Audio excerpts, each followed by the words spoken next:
his mainframe. There you go. True.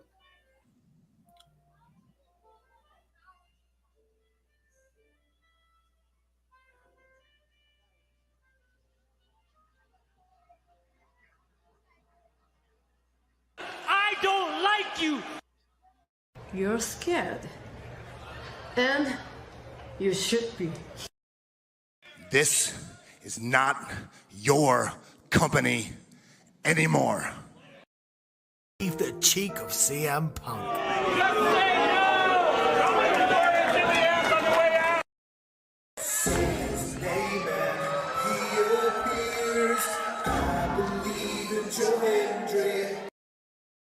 Out. Combo move. This is what they've been doing. Hey, McAfee. Everyone shut the up and sit down! We got a mom in the front row who taught her daughter how to suck dick. I'm Mina Shirakawa. I used to be a model. I want to put on a big show. And that's the bottom line, because Stone Cold said so. What is going on, everybody? Welcome once again to the Saturday Shenanigans, hosted by yours truly, the Renegade J.J. Williams. Hi, guys. Hi, guys. CM Punk drama bullshit to the side. I still consider Heyman the worst AEW champion they've had. First of all, we're going to bring in Walter Cruz. I said that as a joke when, what's his name, did his promo Monday. He said, I'm from a prestige university. I said he majored in Steiner math. We've got the Heeb man, James Hebert, in the house. I do really cool and dumb things on the internet. Right. A lot of shit going on here. A lot of fucking crazy ass shit. Where is Noah JD? Well, say his name and he appears, because we believe in Noah Foster. Fuck is this intro? It is one of those things where, as fans, we do have these desires for what we want to see, but sometimes you can't always get what you want, and there are reasons you truly don't get what you want. I wouldn't even listen to this in Grand Theft Auto San Andreas. What the fuck is this shit? God, rapid whack. Like I said, never been a greater time to be a wrestling fan than with more companies in a more lucrative spot, in a more comfortable business spot, in a sense of mind, it seems, than ever. Again, WWE is not the only one. It is not the end-all, be-all. So let's go back to the Renegade Wrestling JJ Williams to get the official word. JJ, speak! Make sure you tune in every week, because you never know who's going to drop in to join the shenanigans. Catboy is in the house. Hello, my internet family. I say if you want to make them as evil as possible, make them really mad. We have Mansfield joining the party now. What is going on, Josh? Like I told no one when we were in Cleveland, him joining JCU was just an unfortunate side effect of my shenanigans towards you, JJ. I know how it can get better, Noah. The panel chooses you. Shut the fuck up, Josh. He said that so like. We got some of the intro back. Yeah, I was gonna say. Just think how you and I had lunch together the other week. That was different. Ladies and gentlemen, the King is here. Say his name and he appears. We believe in King A-Train. There are so many believers in Joe Hendry. The only person on this panel that doesn't believe in Joe Hendry is King A-Train. I believe in Joe Hendry. I believe in Joe Hendry. Tell the world why you do not believe in Joe Hendry. The reason I do not believe Joe Hendry is he is Fandango 2.0 in a entrance merchant. I rest my case, Your Honor. Hey! There's nothing wrong with being an entrance merchant. He has some of the best entrances of all time. Teleporting into the command center, all the way from Angel Grove High, Datilla. Oh, yeah. I went to the command center on Thursday. I went to Vasquez Rocks, which is where they filmed a lot of episodes. Somebody actually climbed to the very top of those rocks. I made it halfway. I was like, I'm not going up there. Definitely Toni Storm versus Mariah May. That's the one match I probably am looking forward to the most. I really like the story. I'm familiar with all about Eve, so if it plays out that way, I kind of know how this is gonna go. Say goodnight, Datilla. Good night. James, you did say his name. So he shall appear, ladies and gentlemen, the first time on the Shenanigans. Jeff Meacham is in the motherfucking house. Ah! All right, we're coming in hard with the botch. All right, fucking hell. It's good to be back. It's good to have an opportunity to talk to the crowd on a Saturday.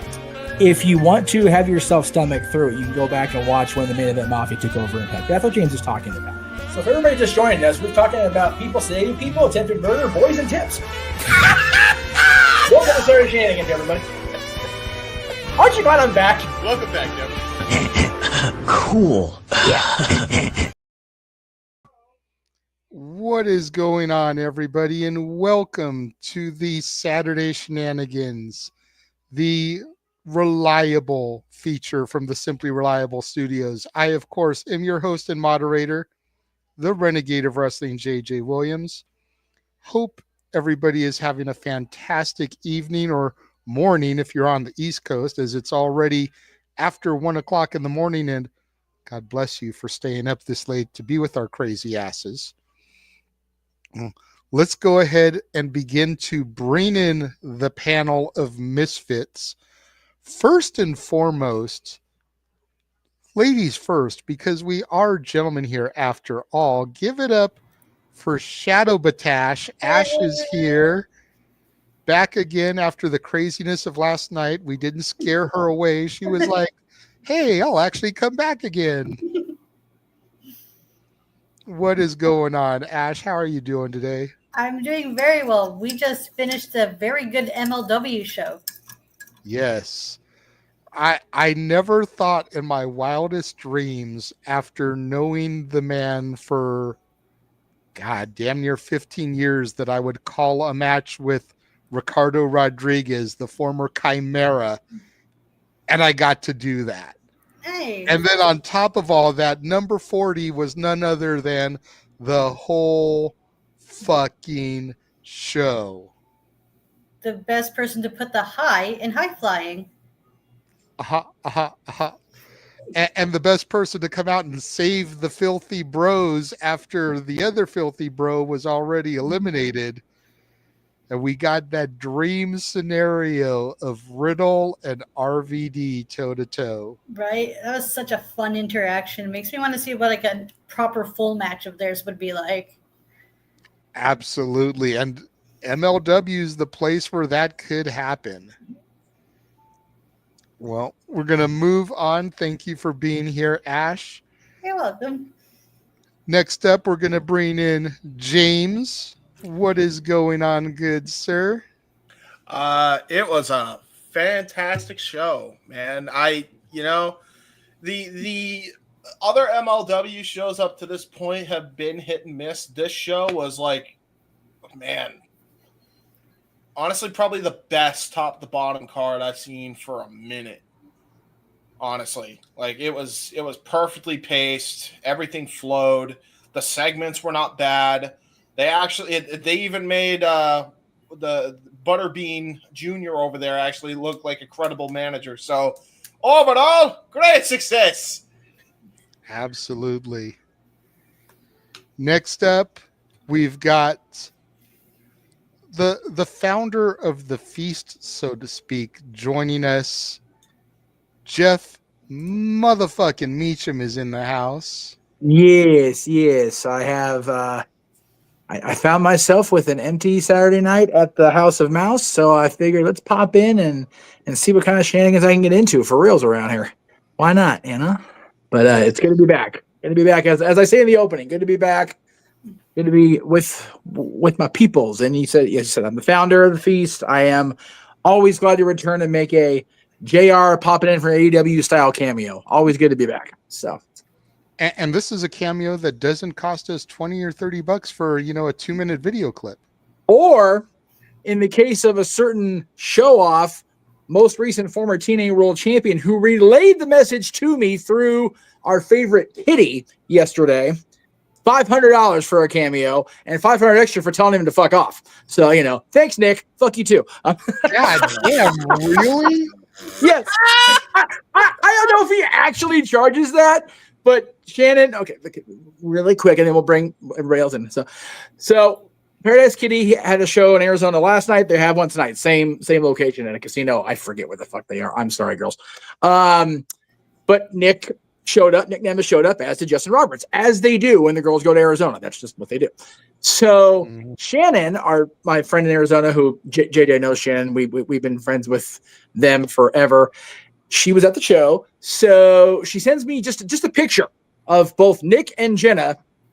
Flip me the bird. I'm like, all right, well, cool. So Nick said that to let you know that his cameos are $500 each up front, flat. Okay. I said, tell them both hi and fuck off for me. And then I said, noted about the cameo. So then Nick replies through Shannon, tell him it's $500 extra for the fuck you. And he does take tips. So I replied back, just the tip. And the whole room started laughing. Great shit. Then there's some other stuff going on outside of haha that I said to Shannon, make sure Jenna knows that we're thinking of her and everything, and tell Nick to take care of our girl. Nick then FaceTimes me, says, fuck you, Meacham, and hangs back up.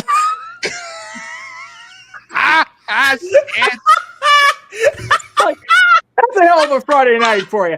I'm wishing y'all well, and that's my thanks. Thanks, guys. Yeah, pretty much. He's such an asshole, but he's our asshole. Just to know, he's even more of an asshole because while you were talking about that, I looked it up. He's only $200 on Cameo. Right. No, I know. He's charging me the extra $3 just to be that guy, or the extra $7 or $8 now. Yeah, no. I will very likely be seeing him at the end of the month. I know that he and Ryan are doing their show in Hollywood, the Hunkamania in Hollywood thing, and I see before Rebellion, so we'll see how that plays out. But it's always good to hear from Nick, and it's always good to know that he's going out and supporting the Kitty, Paradise Kitty, because him and Justin are both gunners, and man, nobody puts on a Guns N' Roses tribute show quite like Paradise Kitty. So shout out to my girls. Honestly, had I known I was going to have both days off, I probably would have made the trip to Arizona, but I did not know until after the fact. But anyway, I'm glad to be wrong anytime. There's so much going on right now over here that I want to talk about at the end. We do our plugs. I'm completely unprepared for the topic because I forgot to say it was a special topic show. So I am grossly unprepared for this episode, but we will wing it as I do. And the vaccine has been poured because I feel like shit. So there you go. There you go. I was about to say you picked the worst time to wing it since it's a fantasy booking episode. I know. Hey, you know what though? You know what? As wrong as it's going to sound, there's a lot of people I can choose from, unfortunately, in this damn business. So it's, Yeah. Sad but true. But sad but true. Yes. Anyway, carry on. Like I told James on our thing, it's like, as much as I've been bitching about multi-man mania, most of my shit is multi-man because you want to fit as many people on the card as possible. So when it came to pass, I probably wouldn't be here tonight because my Disney schedule has been so full. And of course, when I want them to schedule me, I'm not scheduled for tonight. I'm actually not scheduled again until Wednesday, Thursday, and then I'm off through WrestleMania Saturday.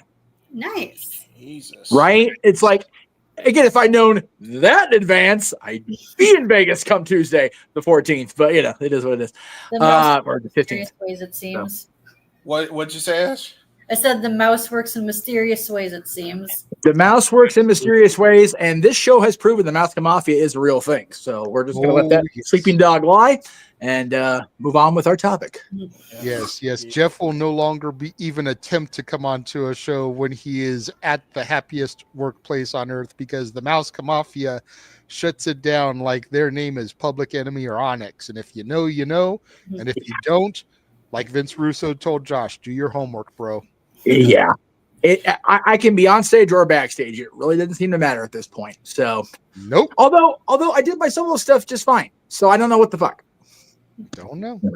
Yeah, well, waiting in the green room still is the reliable member of the Simply Reliable Studios, the man who legitimately was in a car accident a couple days ago and still has been here doing shows and streams to make sure that the reliability stays up. Walter Cruz in the house. By the way, are you good? By the way, Yeah, All right, still a good. couple of neck issues and stuff, but Okay. you know. All right. This goes Good old out to pain Walter. med. This goes out to my dad, who's home recovering from his own medical episode. Our buddy Mick Foley, whose car looks like he shouldn't even be walking right now. Y'all fucking chill. Jesus Christ. Like, what the fuck are we doing, man? What's crazy is Foley's was on April 1st. I'm still not 100% convinced that wasn't an April Fool's joke. No, right. Okay. Having conversed with Mick, dude, he is definitely living up to his theme song's name of Wreck. I don't know how he walked away. I That's really crazy. don't. So that's a real car. That's It is a real thing. Dude, I don't know how. Only for Mick Foley, the comic relief of wrestling, for him to have a car wreck on April Fool's Day. People question if it was legit or a stunt, and his theme song is named fucking Car Wreck. It's JJ knows April 1st is a dark day for a lot of reasons around here. My mother-in-law's birthday, for example, ex-almost mother-in-law's, for example. One of our former, we call him a former friend. I wouldn't call him. More of an acquaintance of mine. Born April 1st. The only shining part of April 1st in wrestling so far has been Randy Orton's birthday. So there is that. And now we got Mick Foley. Yeah. And speaking of shining in wrestling, after an almost 2-week hiatus, Noah Foster is back. Wow. There he is. He is awake. He is tired as fuck. Apparently, he has to go into church early tomorrow now, but he is a man of his word. He said he would be here. He has said he is only giving us an hour of his time, which I appreciate. He's doing that much just to be a man of his word. No, you are good people, man. We love you, brother. Tired, he's hurt, and he works with children. That's right. That's also And the if- story of my life. And if he watched last night's Shenanigans, he knows how real that is. It's valid as He's fuck. not simply predicting. He knows how real that is. I know what I go into it simply predicting, and that's also during broad daylight. But that being said, hello. So do you want to, I guess, do we start the things now so he can go back to bed by? Yeah, that James. Yes. Let the producer produce. I see some things haven't changed. No, that I don't think that'll ever change. No. You know, especially since 4 of us have access to the production side of the studio. It's like kind of hard. I don't got it today, so you and I logged I out. are the only ones that do not because Oh, there we're you go. through Okay. Walter's StreamYard. That's why. Okay. Yes. But That's why I got my hands on a PlayStation controller and I ain't touching shit on the production side. But yes, the whole point of tonight is that we were going to do this. It was going to be short because I believe only me, Walter, and James participated. Yeah. Noah said this wasn't his wheelhouse, so he wasn't going to do it. I don't know if maybe Ash came up with some between simply predicting and now she was told she could participate if she wanted to. Jeff, I know you kind of said you were going to wing it if you do it at all because you were prepared. Yeah, So this should be a very simple and a very short Shenanigans. I'm guessing no more than 2 hours-ish. Yes. So, yes, we are going to get into it. James, since you and I are like the kings of fantasy booking, I say we kind of bookend this soiree. So I will let you decide. Do you want to go first or do you want to go last? I would love to go first. Okay. You are up then, my friend. All right, Jeff, can you hear me? He can hear, I think, but Because I want to make sure he pops for one of the things. Okay, yeah, I was sending JJ another picture to put with the plug I already sent him because the one I just sent is far more important than the one I had sent him previously. So carry on, sir. There we go. All right, here we go, folks. So I actually adjusted the card as we were live for the watch one. But before you start, James, JJ, for people that are coming in that don't bother reading the descriptions, because there are many of those people. Hey, boss, what are we going to do tonight? Tonight it is HeavenMania. Tonight we are fantasy booking a Wrestlemania card using only deceased wrestlers. Yes. Okay. I don't want to hear any people in the chat talking about, oh, well, that person's not in heaven. You will immediately be banned and blocked. God damn, that's wrong, but so accurate with this crowd. Lord Almighty. You will immediately be banned and blocked. I am not going to tolerate any of that stupidity or petty bullshit tonight. That's right. All the card has to do is feature deceased wrestlers. Okay. Not deceased wrestlers versus living wrestlers. Nobody alive can participate in any way, shape, or form. What if somebody's career is dead? No. Okay. No. Okay. Hang on. Because Look as out, painful, Hulk Hogan. Okay. because as painful as this is to admit, I don't want to have to be able to book Natalia. Cam, hey, you know what? Come next couple Saturdays from now or Fridays from now, Thursday, whatever the fuck it is. I don't think career is dead at all. I think she's going to revitalize that shit at Bloodsport. So I hope she does, man. Between Bloodsport, the tag team gauntlet that's going to happen next week at Friday, yep, and going into the Crockett Cup, I hope to fuck she can. But if we're being honest, based off of the way it's been these last couple years, Natty, I love you. You know I do. I'm just being real. Mm-hmm. To be All fair, right. even a dead career can be revitalized. Yes. And if you see her socials, she is motivated right now. Yes. So I told James to watch the video last night. Two now, yeah. Haven't gotten a chance to yet. I will tonight after I'm Yeah. But for the sake of Noah's sanity and being awake for at least Yes. one or two of these cards, let's get this moving. James, you are on the button, sir. Let's do it. No more than 8 matches. I got it down to 8. One night only extravaganza. Yes. All deceased wrestlers.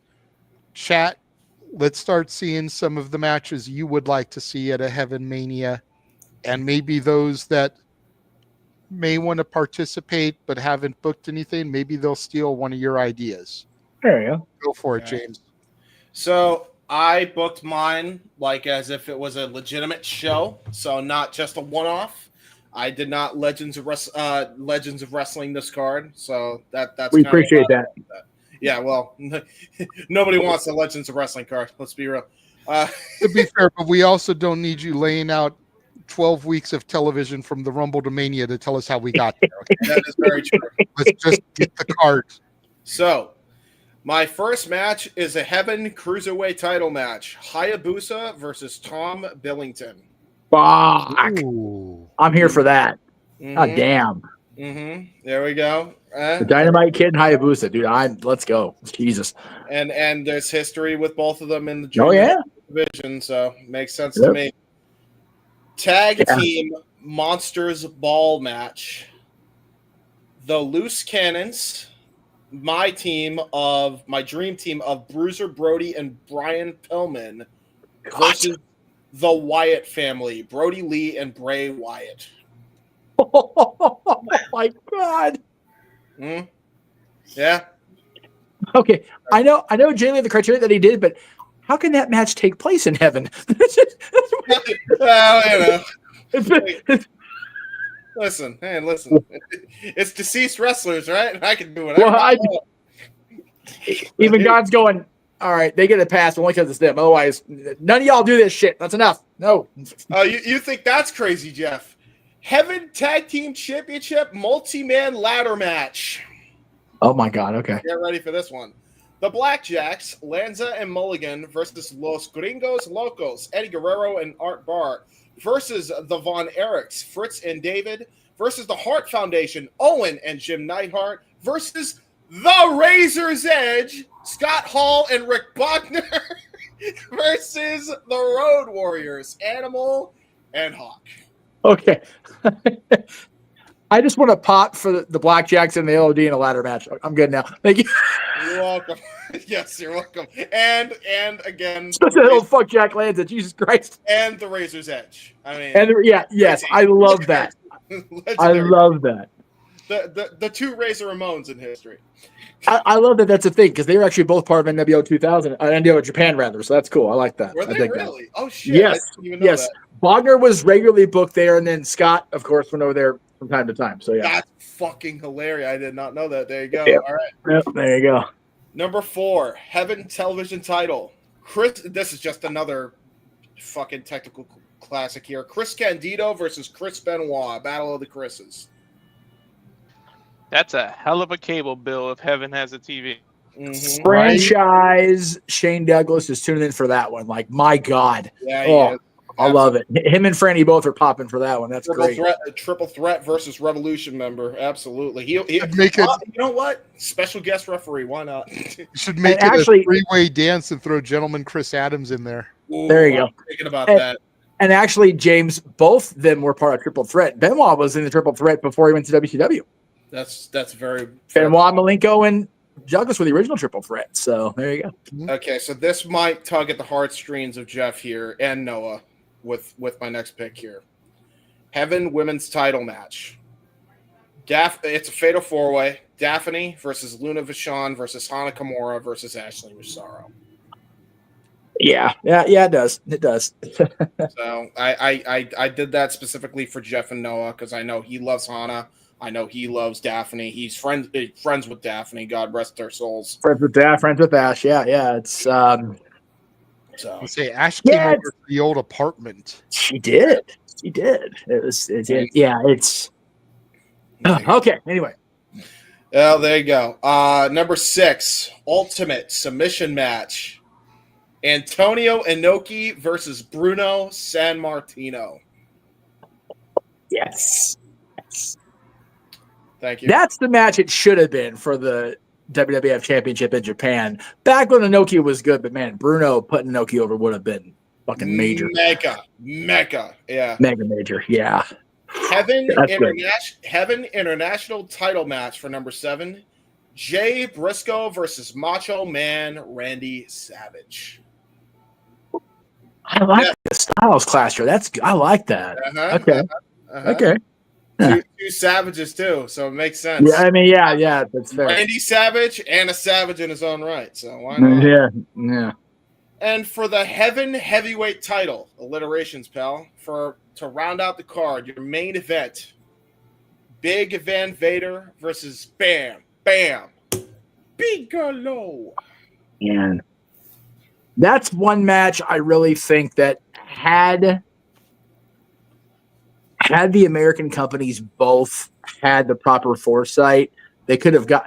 I don't know if it ever happened in Japan. If somebody wants to Google that. I know it probably did happen at least once when I went in Japan, but it never got the full American coverage because by the time both of them came to American prominence, Vader was the monster heel, but Bam Bam wasn't there yet. And then when Bam Bam got there, Vader was already in the way down. Yeah. So that's one of the biggest what ifs I think in wrestling is having those guys have a pay-per-view level showcase. But man, that's a hell of a main event. Quite literally a heavyweight match. Absolutely. Heavyweight match. Yep. And yeah. So hopefully everybody liked that. Thank you. Appreciate it.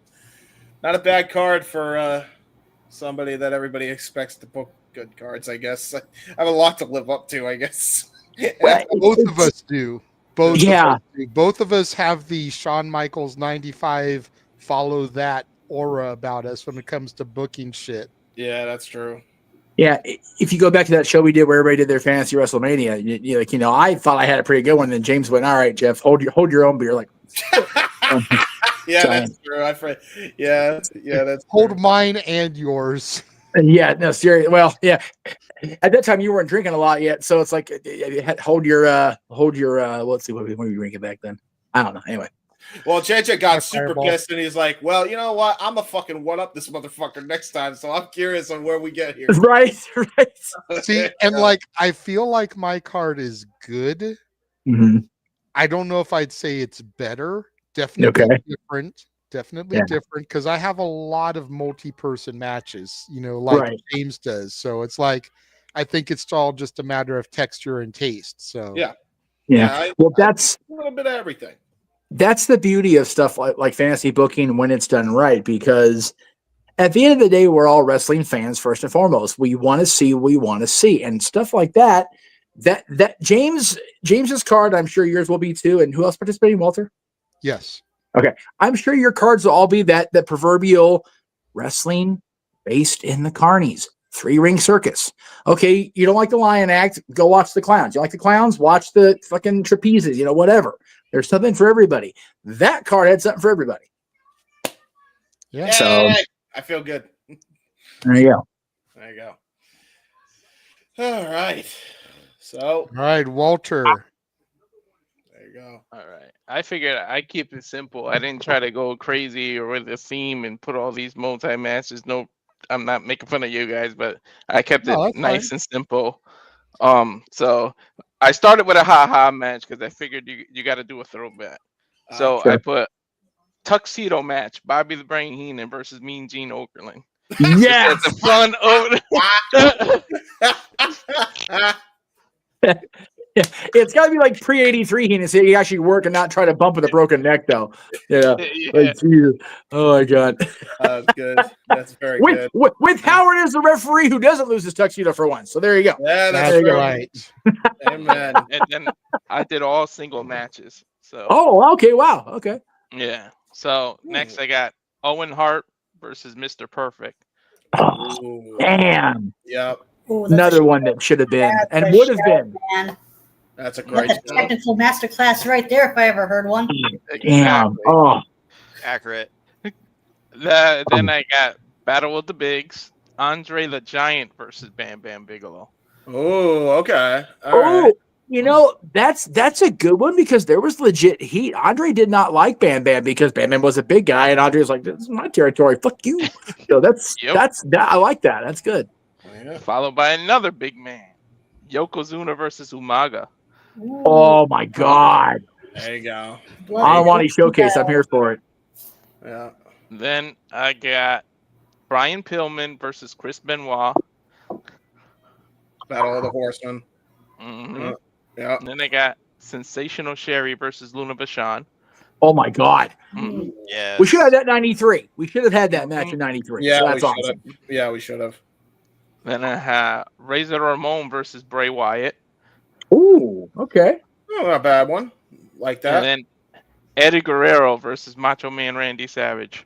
That's fair. No, Yeah, that's fair.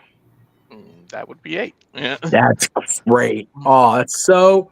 Not to horn on Noah's side of the Dame territory, but that's so simple and it's so perfectly booked. I love that. Yeah, that's very good. It's funny. Dylan asked me yesterday, I think it was yesterday, about Owen, and I wonder what would have happened if he hadn't had that fall. It's like, well, he and Brett were going to retire in 2000 anyway. Like their contracts were up, like they were done.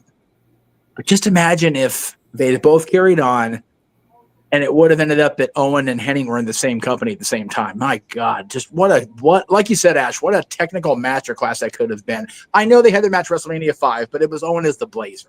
So really get to see Owen Hart in Owen Hart form in 1989. So I'm here for enough is enough. Look how big my damn nose is. Owen Hart versus Mr. Perfect. Like I'm here for that one. Like that's, oh my God, that would have been so great. That's a dream tag team, to be honest. Yes. Especially with as much as Kurt respected the Harts and vice versa. Yeah, absolutely. I'm pissed I never put. I'm actually pissed I didn't put Kurt Hennig on my card. That's a good show too. It's one of those like unfortunate. It's going to sound weird to say it, but Kurt's passing kind of like falls beneath the radar. Like you don't really think about it because it happened and it was just like, all right. And then, Miss Elizabeth passed that year, and 03 was such a weird year.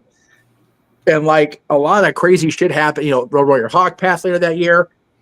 people forget not only that Kurt passed unexpectedly, but that it was the way he did. It was, I'll watch the DVD when I was, oh shit, that's right. It was what it was. But yeah, he's another one that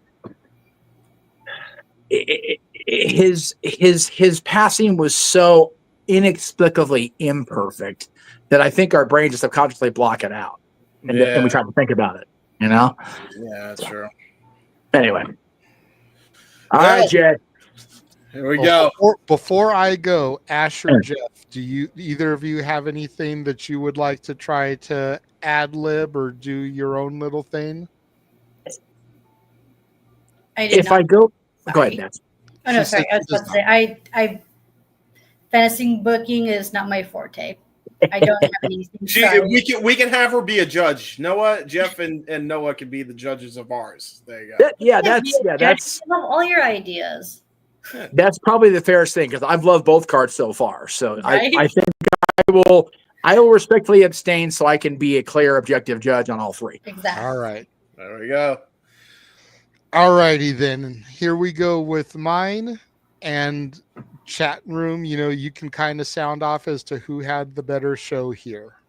You guys along with Noah, Ash, and Jeff can, be the poll, the voters here.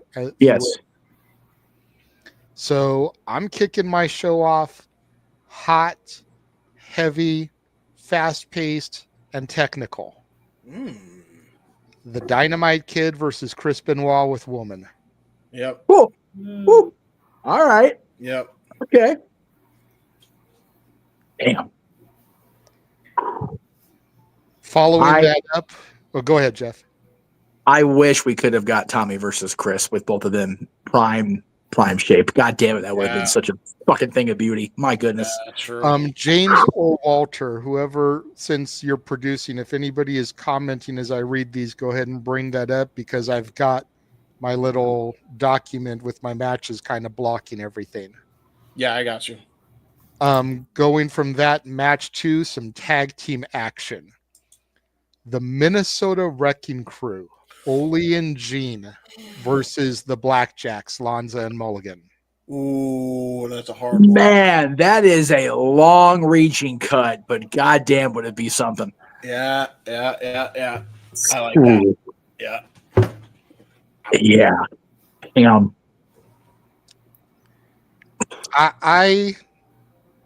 We're going to start to get to some of my multi-people matches now. And in the tradition of its inception, I am bringing Money in the Bank back to WrestleMania. Yeah. Goddamn right.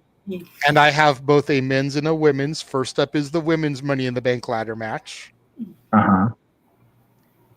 Ashley Massaro versus Daphne versus Hana Kimura versus Luna versus Mae Young versus Nicole Bass. Oh, wow. And my main focus here was going for women that were never world champion in WWE. Oh. That's fair. That's fair. And honestly, Ashley got the closest.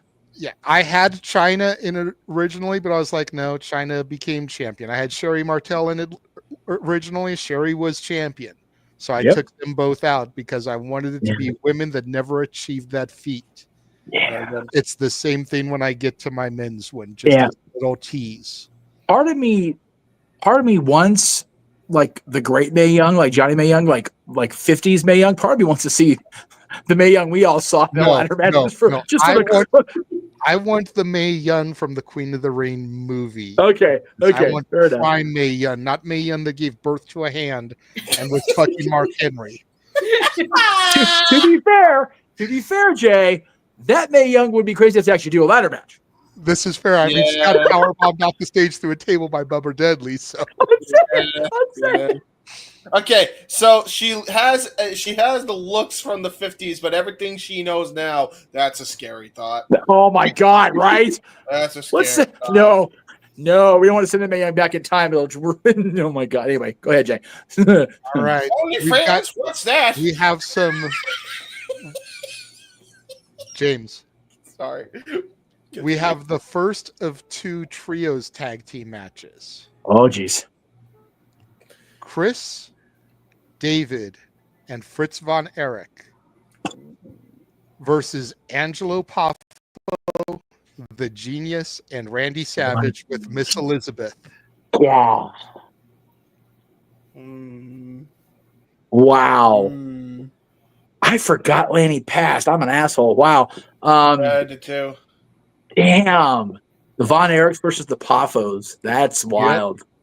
That's With wild. Elizabeth at ringside with Randy, baby. Hell yeah, dude. Hell yeah, dude. No offense to Lex, but at ringside with Mach where she belongs. Oh, no. And this is this is a WrestleMania card. She deserves to be at ringside with Mach. Yeah. That's right. Just like at WrestleMania in the main event, Paul Heyman's going to be with CM Punk. Suck it, Roman. Carry on. Dude, I was so happy. I am too. All right, we're going into my next trios tag match just because I want to save the men's Money in the Bank for a little closer to the main event. All right. Balls Mahoney, Axel, and Ian Rotten versus LOD 2000, Hawk, Animal, and Draws. Oh, Jesus. Holy. Okay, so they have to have that particular match take place in Philly because every other place, the Riot will shut the thing down. Yeah. I don't know, man. Maybe Chicago. Maybe Chicago. That's true. Maybe the Rosemont. Maybe that's fair. That's fair. I assume. And I mean, Jersey is just crazy enough to house it. I mean, have you met anyone from Jersey? Cough, Not cough, on purpose, but yes. cough, cough. I was But gonna yeah. say, yeah.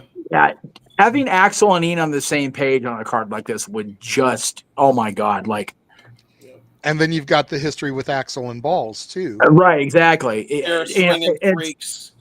No, it's, I was in and both these guys have passed, unfortunately, but seeing Supreme and Ian Rotten in a no rope, barbed wire rope death match 30 feet in front of me is something that will forever be embedded in my skull. Ian Rotten's dead?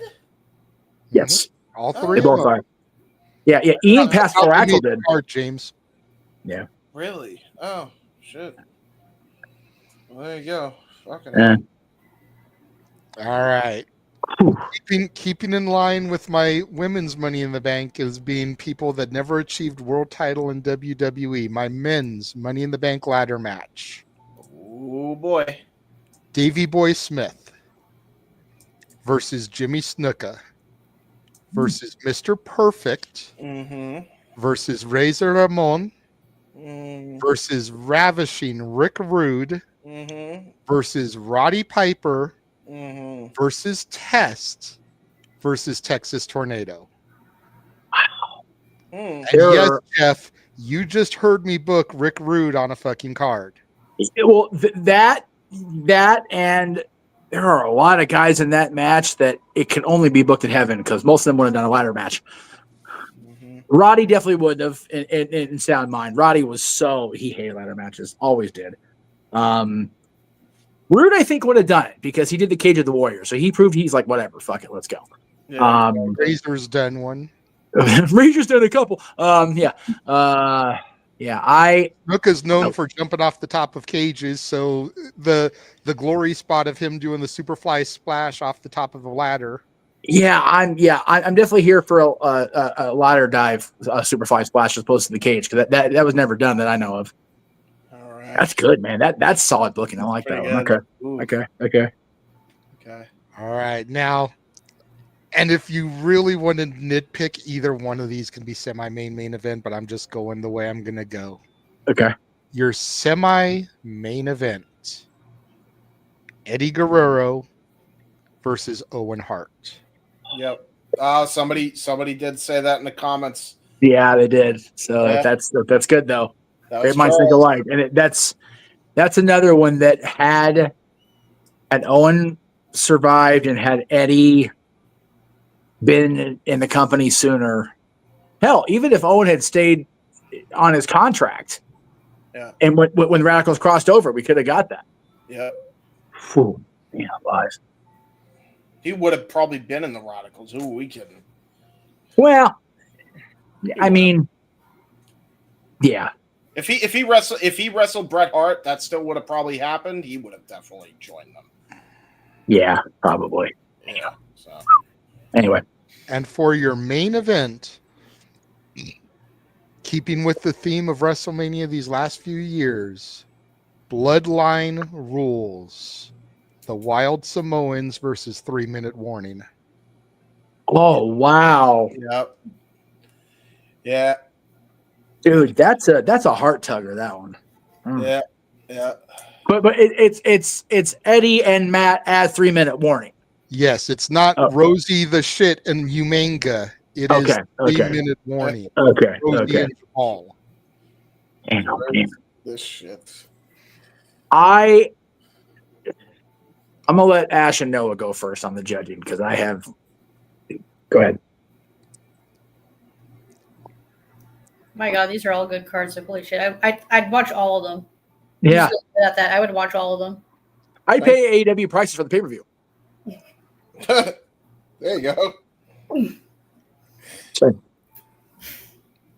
Fair analysis. Yeah, each definitely covered quite a wide range of dynamic and gimmicks, even taking people out of their comfort zone and put them into gimmicks, whether they were in the mindset or not. That course up in heaven, you truly are everything that you were meant to be without any sort of repercussions or restraint.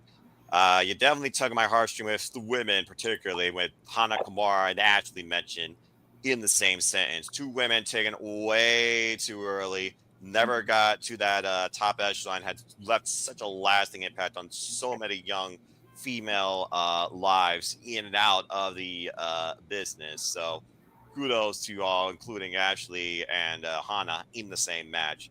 I've always been one, though, where it comes to Wrestlemania, simple booking and singles for the best stories and the most focused, not over a clustered conference, the way to go, but based on the way you looked at tag team dynamics, bringing the gimmick back of Money in the Bank and ladder matches. I respect that as well. Each of you gave matches that I would just book in one mega card of 8. So in this, you don't judge, you just appreciate. So kudos to all three of you and really bringing out what HeavenMania is truly supposed to be about. Not to mention bringing some names that didn't even come to my mind. I think Antonio Inoki and Bruno Sammartino would have been a one-of-a-kind attraction that would have rewrote both WWF and New Japan Pro Wrestling as we know it. And God knows my love of Tentacle Wrestling.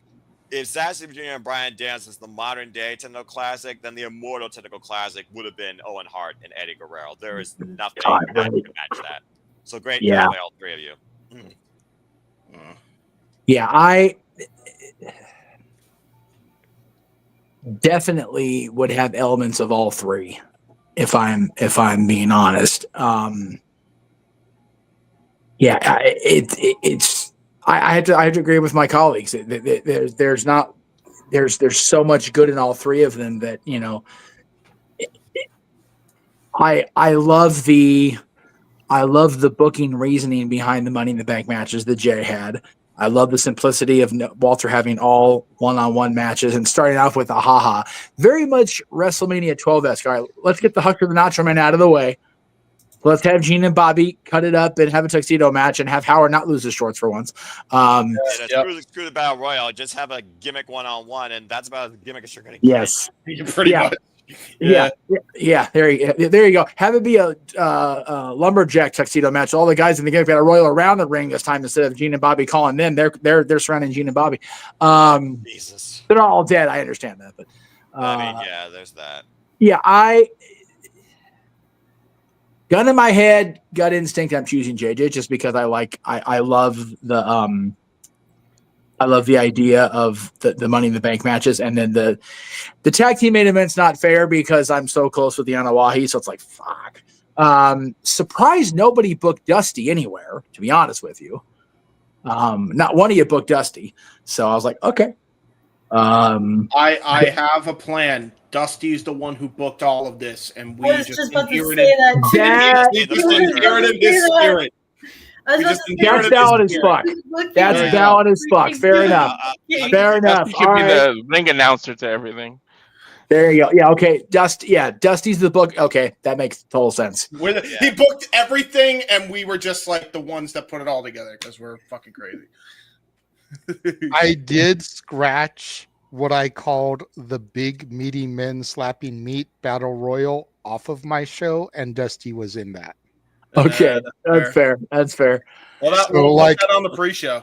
Yeah, I was gonna say the big meaty men slapping meat battle royal was Andre the Giant, Bam Bam Bigelow, Bastion Booger, Big Daddy V, Big Dick Dudley, Big John Studd, Crash Holly, Dusty Rhodes, Earthquake, Giant Baba, Giant Gonzalez, Giant Haystacks, Gorilla Monsoon, Haystacks Calhoun, Jim Neidhart, Kamala, King Kong Bundy, Mantar, Mike Awesome, Sid Vicious, Steve Williams, Uncle Elmer, Vader, Yokozuna, and Zeus. Wow.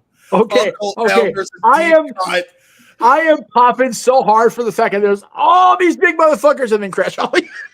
Yeah, no, that's my favorite. He was That's my allegedly favorite. over 500 pounds. He was That's allegedly my favorite 500 pounds. They're just That's my scales. favorite He was a part. super heavyweight, damn it. Yeah. That's Oh it. my He God.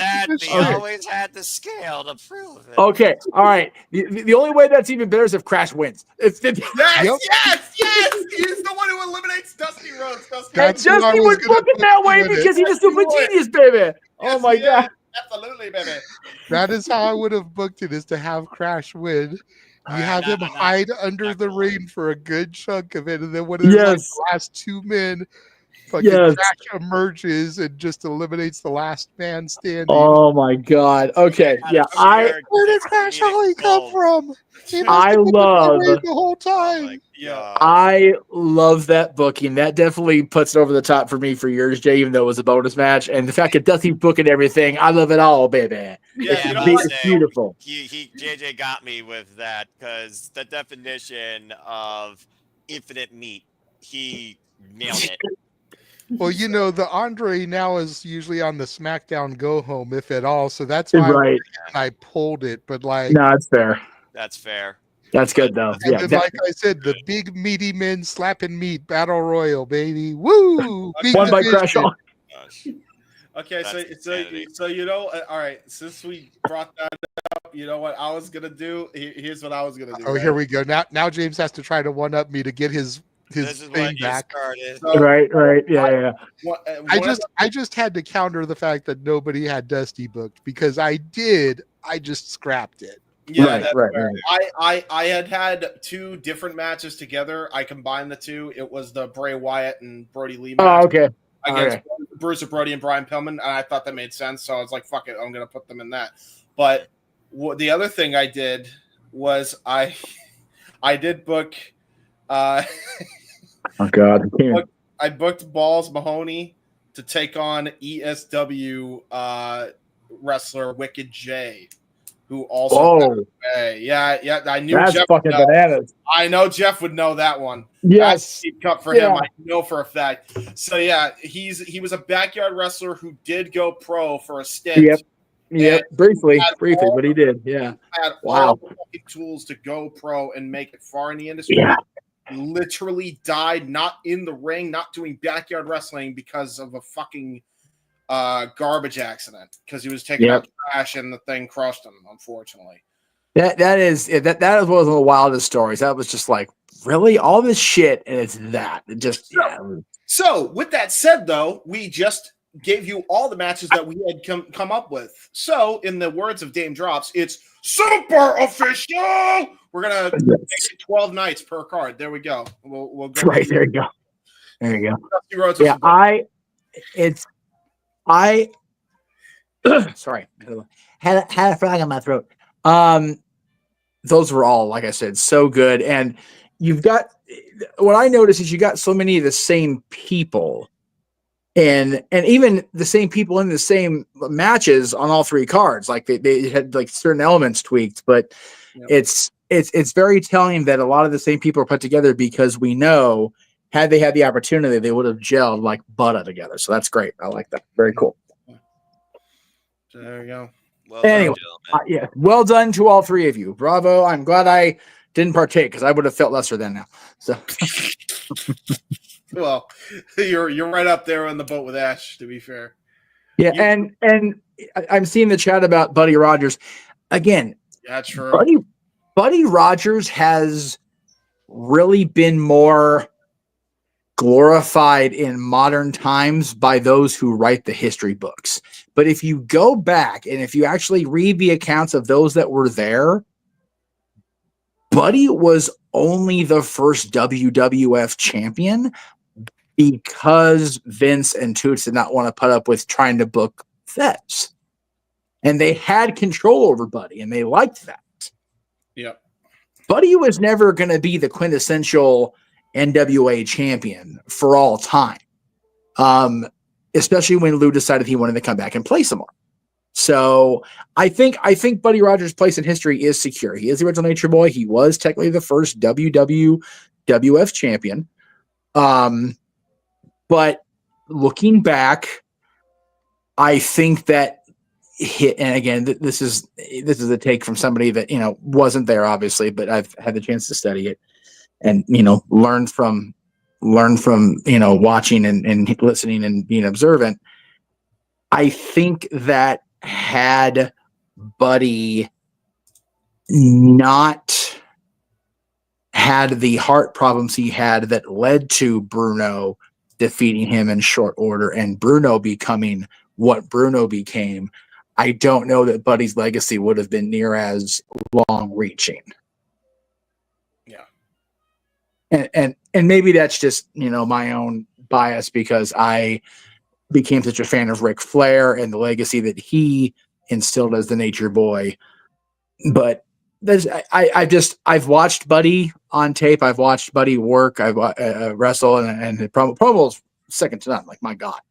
But I don't know if Buddy Rogers would have been as historically important had he not happened to be the person that was the first WWF champion. But I appreciate you bringing him up, Safet, 4 different times in the comments. That about to say. Yeah, typos. I know. I'm being a dick. Well, I mean, we live in the world of typos, and we appreciate those that still bring it out whenever they can to express themselves. So that's that is gaming convention on Walter. So watch that. That's right. Which is why we knew what he was saying the first time and didn't need it the other 3 is because of Walter. We learned how to speak typo. Instead, we can speak typo to a degree. And because of James, we know how to speak tism also. So we can speak tism. That's wild. Listen, we got all bases covered. It's great. No wonder America reads at a 6th grade. We have a bases covered. We should know which way to run them. Ron, I also speak Ebonics. Wow. What about phonics, you say? Yes, that too. Yeah.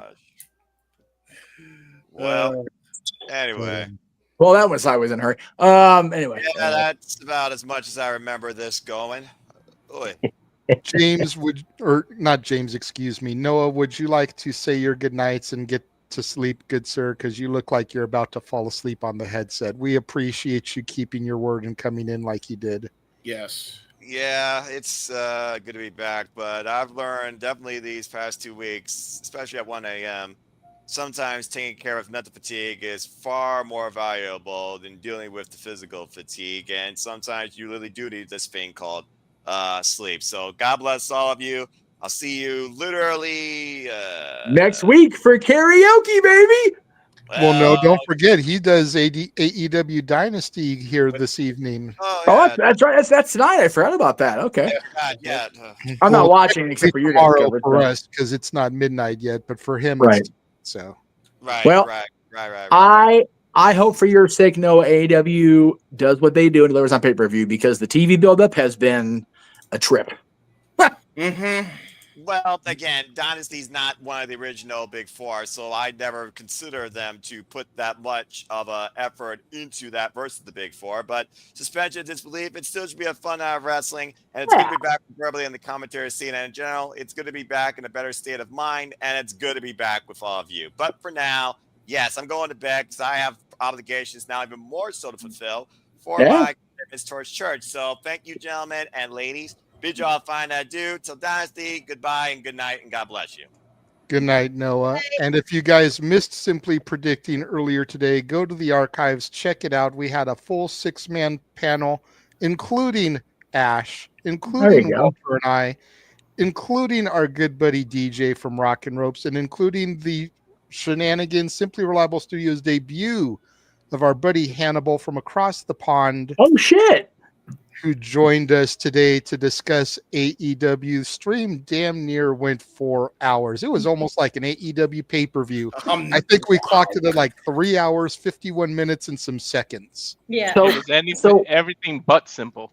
I was going to say, when does the show just start being called predicting? Because it's not simple going at 4 hours.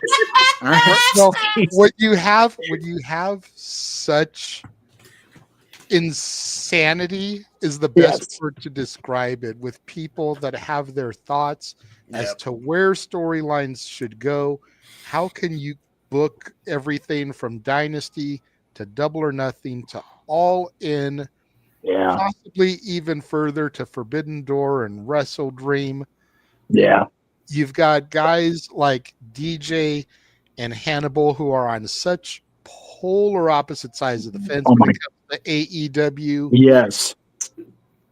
Me and James are kind of in the middle of their two opinions. Yeah. So, it was just a fun time though. Like I said, I'm glad. 4 hours of predicting. Tomorrow morning when y'all wake up, if you don't have church or when you're done with church, go check that out and then come to us for your Dynasty coverage. Yes. Yeah. And please come watch their coverage. And I will say this because on the way to where the hell are we going, Dad and I? Probably a hockey game because that's what we do. And we were talking about, Frankie's upcoming opportunity, which I'm going to talk about at the end. And just, where everybody's gone in the years. Oh, no, it wasn't my dad. It was Teresa. I was driving with Teresa. And I mentioned to her, she asked about the old PWG management team. And she asked about Excalibur. I said, oh, he's still in the business. He's still working PWG. Why? I said, I don't know either. She goes, yeah, he's such an asshole. I went, oh, my God. Teresa had it 20 years ago. He's such an asshole. Like, even she remembers how much of a useless bum Excalibur. I don't remember Excalibur being that much of a tool. Yeah, he is. He's Super Dragon, I definitely remember. Yes. Excalibur, I don't remember being that big of an asshole. I vaguely remember him being one of those where, like, it kind of depended what day you caught him on. Sometimes he was super chill. Sometimes he was a dick. Because I have a picture with him. Yeah, I do too. His mask and everything, super chill. So I think I don't recall him being that much of a dick. Otherwise, I don't think he would have posed for the picture. I think it was more.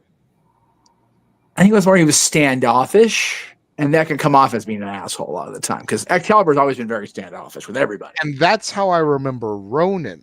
Oh yeah, Ronan for sure. Kind of a standoffish dick, to the point where the picture that I do have with him, he's out of his mask and he just looks awkward standing there. Yeah. Like, oh no. Yeah, I have a similar. I remember Ronan, but I don't remember Excalibur that way.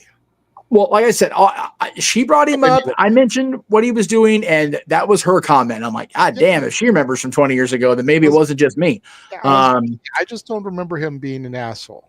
Yeah, but there were either way, guys that were on that show that were dicks. Oh yeah, I never interacted with Excalibur enough to where I remember him being an right. asshole. So right. Well, my point was, rather than listen to him call a pay-per-view, have the simple man, our buddy Noah Foster, call the show for you because he has the passion behind it, and he ain't biased because he's getting paid by the Young Bucks. So there you go. That's right. True. Amen. Yeah. Which I gotta say, man, we missed you like crazy Tuesday and Wednesday. I know. Going back, I told Noah the same thing. I didn't tell him. I wasn't saying it to make him feel bad, but I did genuinely miss him because I was really looking forward to having him and you on those watch-alongs. Yeah. I know. In some ways, I think it worked out better, though, because instead of two people that were there watching it, one person that had never seen it before, it was one person that was there watching it with two people that had never seen it. Yeah, Walter and I had it was James and Walter. Walter. Okay. Yeah, Walter they and I kind of stepped up and filled the void that you guys left. Okay. And we got to have that blast and introducing them to the guerrilla style. And when I'm done here, I'll let James say what he kept saying about PWG there. But going back fucking 20 years ago, looking at baby Rocky Romero, Yes, looking at baby Frankie Kazarian with the long ponytail, the coolest wrestler alive. yes. Looking at Officially. Bryan Danielson with a bald head and a Grizzly Adams beard. Oh my God, yes. Looking at Evil Jake Dragon. Noble fresh out of the WWE before he won the ROH title. Yep.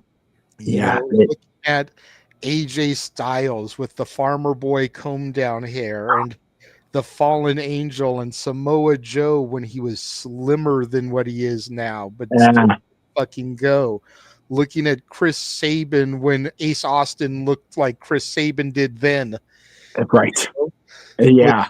P.D. Williams doing the fucking Destroyer. Joey Ryan when he was still the technical wizard coming out in the Jedi cloaks with the fucking JRDC logo knockoff. Fucking Chris Bosch and Scott Lost calling out Tard Boy at ringside. Oh my God. Some of it doesn't age well in but fuck no. But it was still fun to going back and looking at Scorpio Sky in a lucha mask. Dude, it was so crazy, dude. For real, Like, right? I was like, what? Yeah. El so Generico, Mr. Wrestling, Kevin Steen. By the way, Disco Machine, Excalibur. They had never seen Excalibur wrestle. Oh, that's They right. got to see Excalibur, the announcer, as a wrestler. Yeah. Was it the weekend they turned on Dragon? No, I don't think so. No. Okay. Because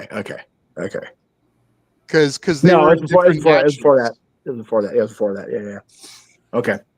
But this is the weekend that kind of kicked off the almost year-long program between Scott and Sky. Yes. It really kicked into high gear at the anniversary in July, though, because that's when Scott bloodied him up. Yeah. But the first night when it was Scott, Chris, and Joey. Yes. Versus Scorpio, Quicksilver, and I think Generico. No, Generico was in the main event the first night. Yeah. Didn't Dino team within that show? No. Just for random shit? Okay. I forget. I'm forgetting now who the third man was, but irrelevant. But it's kind of started there, then built to the 2-year show. Yeah. And then the eventual I Quit match. Yeah, God, that moment, and then the moment at the anniversary show, I'll never forget what side of the JCC I was on. I was away on the opposite side of the front door, not quite on the corner of the ring in that section, but damn near, and just I've never seen that much blood in front of me other than the XPW show, because it's a whole other situation. But at PWG, I've never seen that much blood in front of me at one time from one person. That Scott just beat the fucking dog out of Sky right after he and Quicksilver regained the tag titles. It was just something. That the whole year, 2005, I think was my. It was Frankie in the AXP. Frankie, yes, that's right. Frankie in AXP. That's what it was. That's because Frankie was no longer the PWG champion, and it was not quite turned back baby face after losing the title yet. There was a lot of awesome talent on two particular shows. Like, because when I saw it, the person who uploaded it, fucking Johnny Storm is a stud. I don't know why nobody picked him up. Dude, that shocked the hell out of me. I saw Johnny Storm at the one XPW show I went to, the one weekend, February 28th and March 1st, 2003, my birthday and the day before. He was on that card. They were trying to make inroads into the UK with XPW. That was, of course, the week before they shut down and the feds did what they did with XPW. But they were, because Shane was running Shane Douglas, pronouns pal, was running the company. They were trying to make inroads with the UK, and Johnny Storm was their guy. Just another amazing talent that just people don't talk about near enough anymore. Yeah, and you could tell he learned a lot from Johnny Saint, by the way. Because that was crazy. Some of the stuff he was pulling out, I hadn't seen that in years. Yeah, I will say I hated that I missed it. If nothing else, in my 23 years of doing this, almost, I've always been trying to be upfront with the audience and try to be, transparent. There was a reason why, and I'll get to that in a minute. But Tuesday night I was at the Kings game with Teresa, with my sister, and Wednesday night I was at work. Yeah. I had to work that night. The reason my plans changed is toward the end of last week, my dad was complaining of having headaches, and he, as my dad do, just wouldn't go in and get checked out. And he finally just like, okay, I better get checked out because it's really starting to bother me. And it turned out he'd had a cerebral hemorrhage. Wow. Okay. And he was in the hospital. I got the call Sunday, letting me know that he was in the ER, and I was actually not babysitting, because they're not babies, they're teenagers, but teen sitting your daughter and her beau at the House of Mouse. And this is right before we left, or right before I checked in with him, because I was there overnight because I worked the previous night. So I was cruising around on my scooter, trying not to lose my shit. And then it gets better. Tuesday, he was released from the hospital, told he could go home, and not quite late afternoon, more like mid-afternoon, around school release time here in California. He told my mom he was going to hop in the shower. He was going to go to the Kings game. Same day he was released from the hospital. And he went to go step in, and his body decided to have a seizure. And he flat-backed in our bathroom and completely knocked himself cold. Oh. It turned out that in the process of doing that, not only did the other stuff amplify, he incurred a very small fracture in his back to the point that he's in a back brace, so he make sure he doesn't get paralysis. Yeah. Oh, wow. Came home yesterday, late last night, actually, and stayed home today with me and watched the Kings beat the Oilers. Good job, boys. Thank you. So that's where we're at. That's why I was absent, because all the shit with the shower and everything happened Tuesday. And for JJ reference, I think I said this to you on the phone, but I'll say it on the air that way people can understand. I was in Teresa and JJ's neighborhood, and we were at the local Rocket right by Teresa's place when my mom filled me in on, okay, so you're going to the game after all because. And this is like 3:30, and we're supposed to be on the air at 4:35 o'clock after the review. Like, oh, well, fuck me. So that's why I've kind of been silent as far as like not being on streams this week.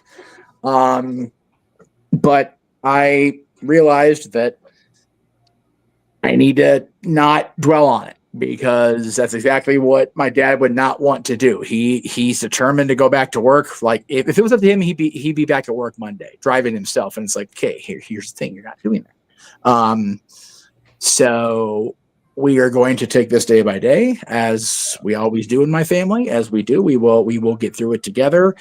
But I will have the benefit of getting through it with you crazy people in this room and you crazy people watching at home, because starting a week from tonight is my second Christmas of the year, because it's WrestleMania week. So I get to have all the funs. I get to do karaoke and sing like a jackass. I get to sign in my friends at Mania, listen to me, at Disney. And then it's where's your review to fucking WrestleMania. Fuck me, right, dude? If I could make enough phone calls, I'm here. Fuck out the way. Right? Seriously, yeah. Conrad, the original Podfather. Thank you. That's right, and I love Conrad, but goddamn, I gotta have liquor in me where I can agree with that right now. I'll probably have a morning go, fuck, I gotta call Conrad.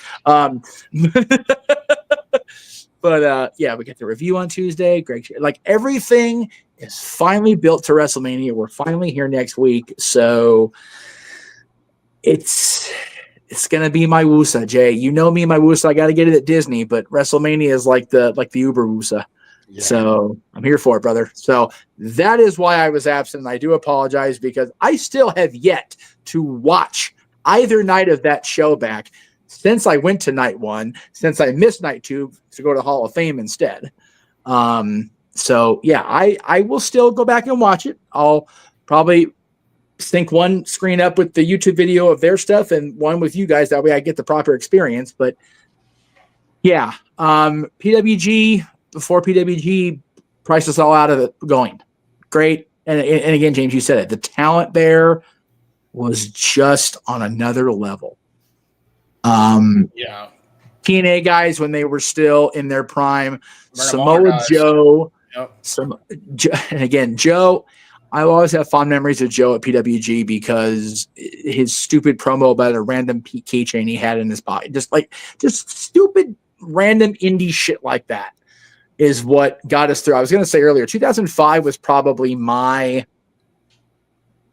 peak year as far as the interviews we did were extraordinary. My first interview with RVD was that year. The indie shows I got to attend, so not just any WWE shows, and the independent shows I got to attend were just on another level that year. And I was hanging out with my friends and doing stupid shit that we can't possibly air now. And it was a time of my life, and I was 22 years old and gave not a single fuck, not a one. And I definitely look forward to going back and watching that show back, and going back and watching Jason Takes PWG now that that's available on YouTube as well, because that anniversary is coming up pretty soon too. So yep, next month. That's crazy. May, the first half of May is going to be batshit. It's the last part of our Star Wars season at work. Of course, it's May the 4th. And there's so much good wrestling shit out there, and then the milestones are crazy too. So big year for milestones, and made sure to talk up the whole meeting you thing at PWG night one. Yeah, none of this would have happened without that meeting. No. Yeah, historic show. No, and for us Yankees anyway. For multiple reasons. I mean, like we talked about on the call, it was the first All-Star weekend. Yep. Night 2 was Frankie's SoCal farewell before leaving to the WWE. Now, granted, he became the king of Velocity before he was the king of TNA. Yeah. Didn't exactly work out for him, but it was an emotional night. The speech, we got to see all that in the watch back. Meeting Jeff, it was a big weekend. Was that the show Mikey showed up in his Indiana Jones gear? No. Mikey, okay, that was later. Mikey was there. Okay. But this was our first show. So okay, that's fair. No. Okay. Because he didn't even start Disney until like September, October that year. God damn, that's right. Okay. Get hired in right at the 50th. He started later in the year. Yeah, I couldn't remember if his hiring in lined up with you and Teresa getting together, or if that shit was in my head. Roughly. Yeah. Okay. God, man. It's so that show was probably beginning of 06. That's fair. Because you got to figure it would have had to been cold enough for him to come from work with the jacket and everything. Yeah, I know that story too. Once we got the whole Tard Boy on the camera, Chris Bosch is a legend, and I don't mean the basketball player. My God, I missed that son of a bitch.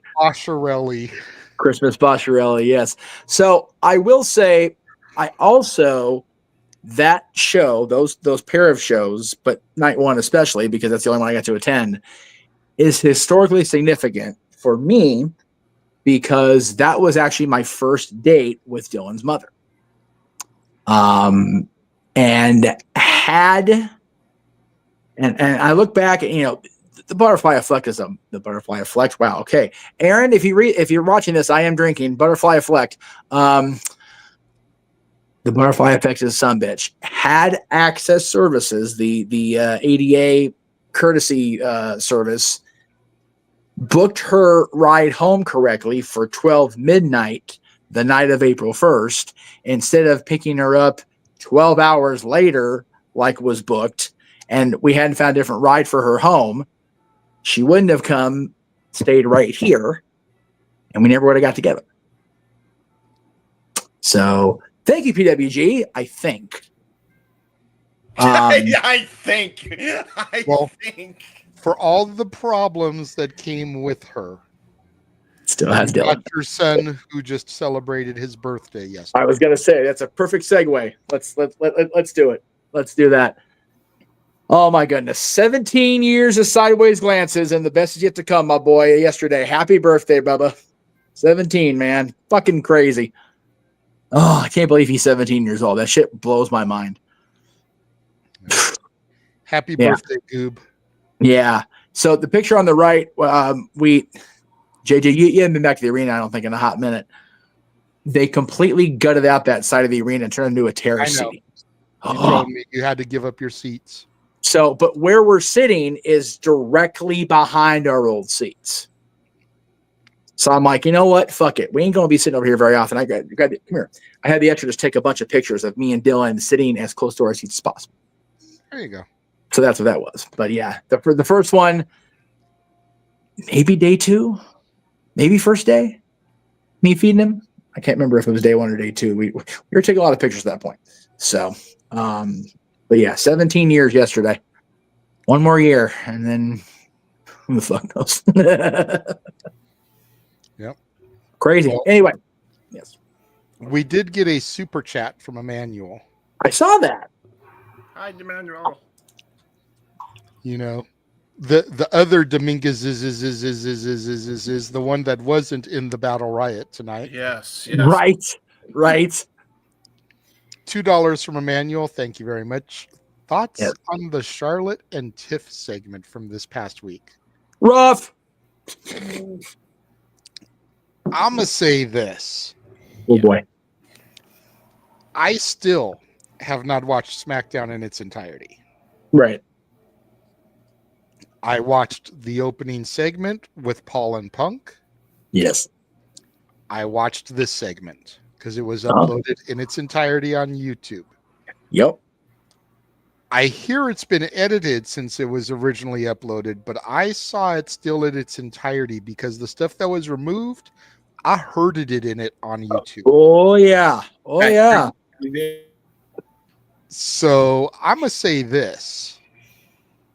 I thought that promo was exactly what this feud needed. Oh, okay. I thought that Tiffany showed Charlotte she was not going to be a fucking doormat. Fair. I don't care if either one of them went off script, because if you look at the sit down from the week prior, it looked like Charlotte went off script and Tiffany wasn't prepared for it.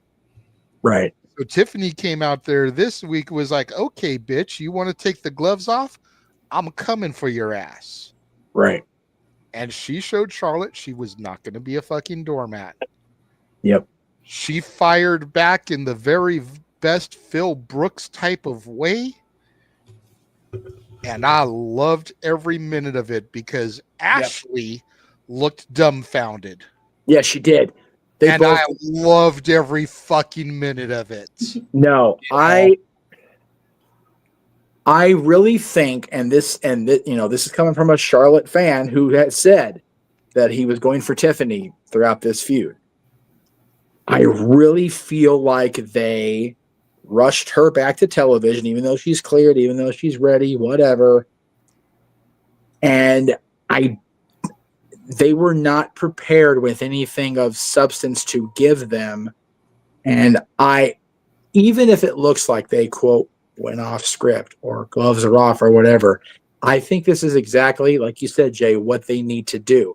If they didn't have anything creatively prepared and they're just having them wing it, then make it look like they're just creatively winging it. They don't know what the fuck's going to happen. The audiences know what's going to happen. The writers don't know what's going to happen.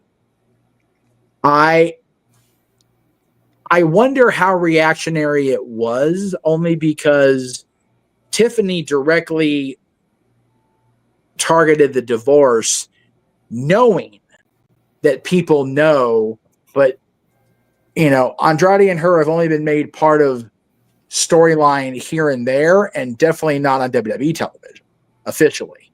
Yep. Whereas Ludwig and Tiffany have never been addressed on WWE television together.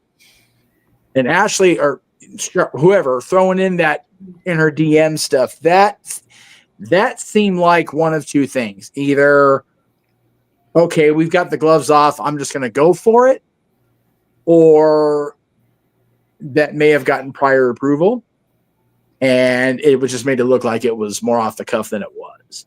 Either way, Jay, like you said, and I'll be honest with you too. Last night's show was the first show I've watched all the way through since the Elimination Chamber.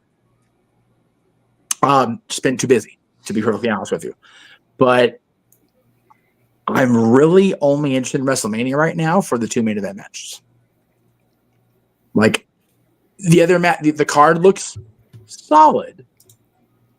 But if I'm only able to catch one match each night, which I guess is the way it should be, you want to see the main events. That's what I'm interested in. I honestly don't really care if I miss the other matches because I'm not invested like I feel like I should be. And there was a great point brought up. I forget where I was watching, so forgive me.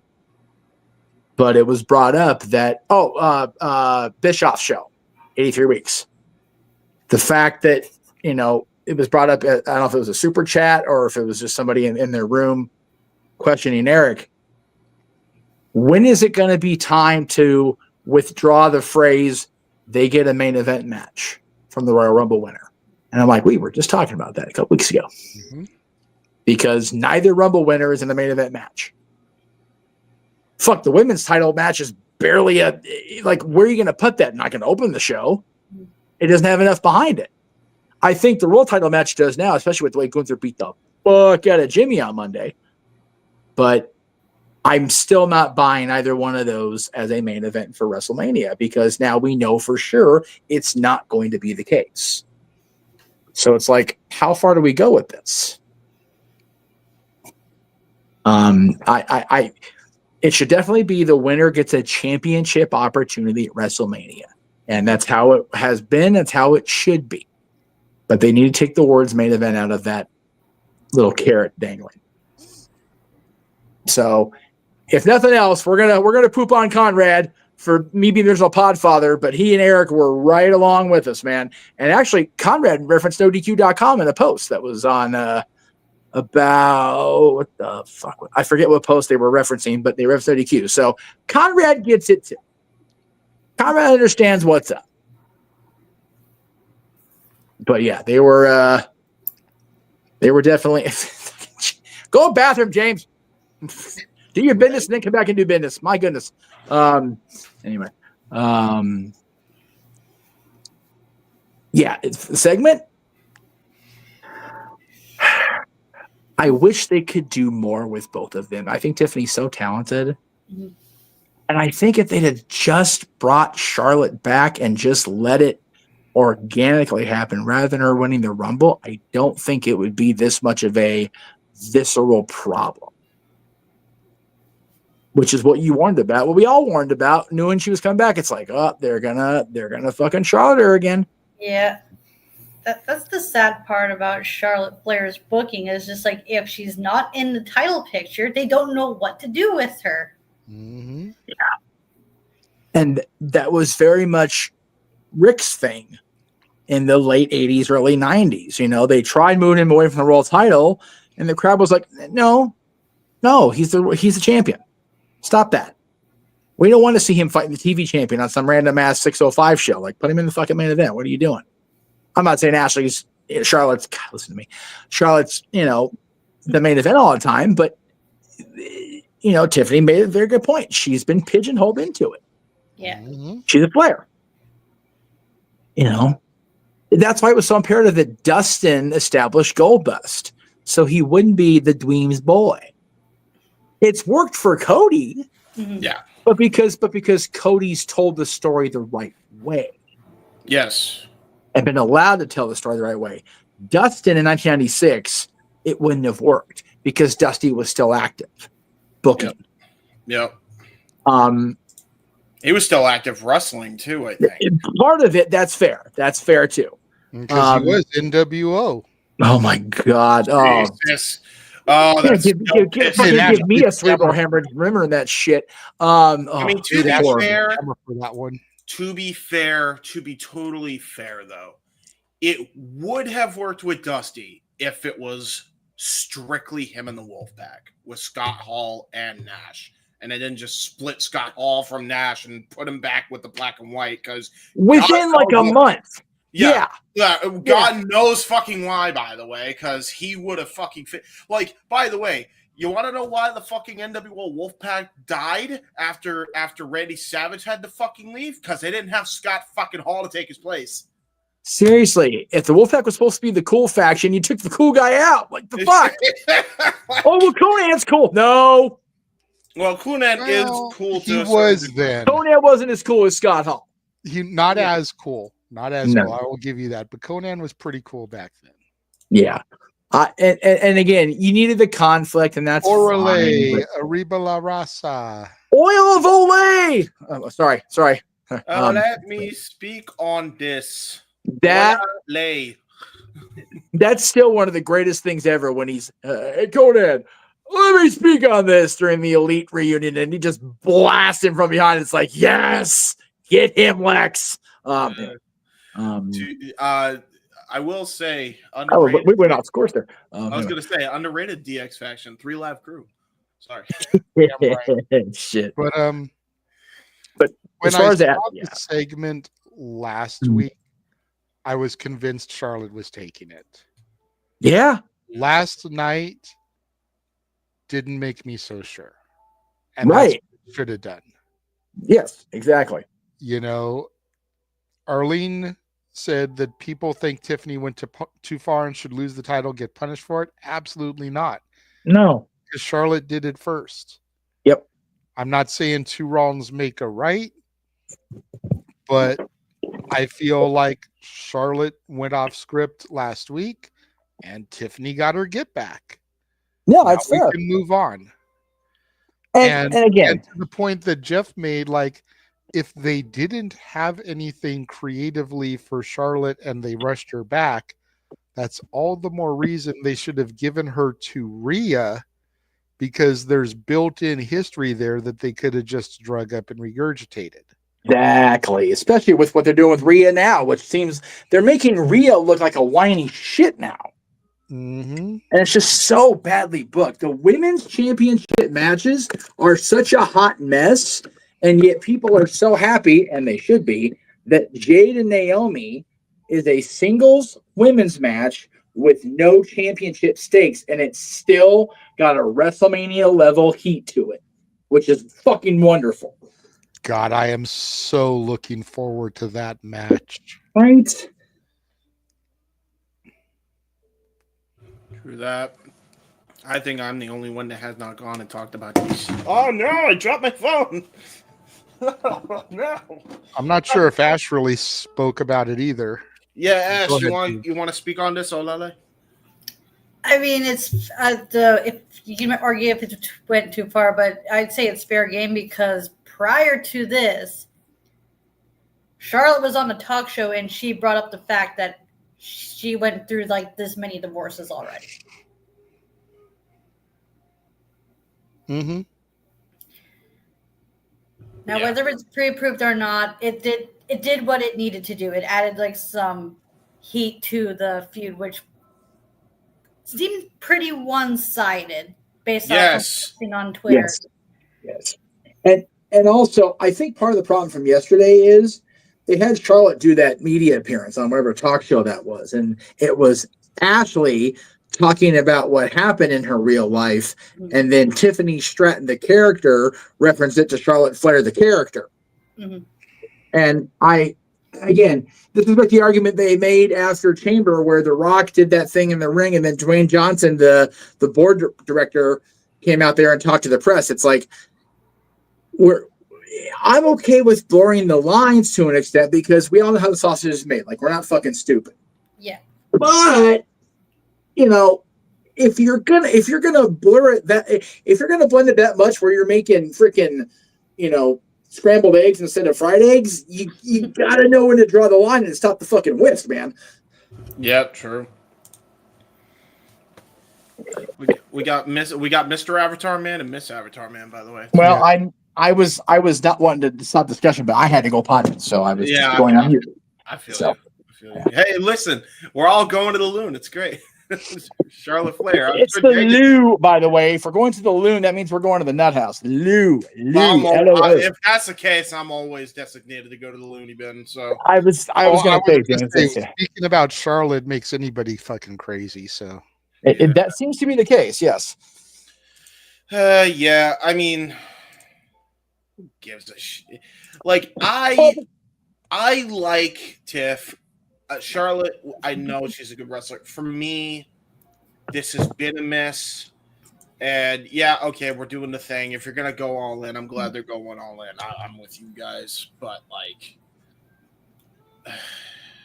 I'm just afraid of the inevitable where Charlotte wins again. Lol, who cares? Yeah. Like, I'm just like, I'm throwing my hands up in the air, and I could give a fuck until I see Tiffany retain. If it even happens, then I'll start giving a shit. By the way, SmackDown's unbearable enough at 3 hours as is without Charlotte being the fucking champion. Mm-hmm. Thank you. So, like, I'm sorry, but like, she is a good wrestler. She ain't her daddy. She will never be her daddy, no matter how many divorces she's trying to match up with her fucking title reigns. She will never be her fucking daddy. Jesus. Jesus Christ, guys. Because again, like when Ric Flair talks, what do you think of? You think of Ric Flair going, "I am the limousine riding, jet flying son of a gun." Woo! With Charlotte, it's I am the limousine riding, jet flying son of a gun. Fucking robot half the fucking time. Like it's, oh man, I'm over it, man. I'm over it. And by the way, it isn't the first time the Flair family has been like bent out of shape of, things being mentioned. Although to be fair, the way they took the heat last time with Saraya. I thought that was pre-approved, though. It was. Yeah, it was. It was pre-approved, yes. But to Ash's point, if Charlotte loses, and by the way, I am still hoping that she does, because Tiffany, I think, at least a little on a run, and I think they've rushed Charlotte back too fast. What does Charlotte do from there? Like, Charlotte, I'm not saying this as a fan. I'm saying this as like observationally, misguided. If she's not in the world title picture, she's not an effective character.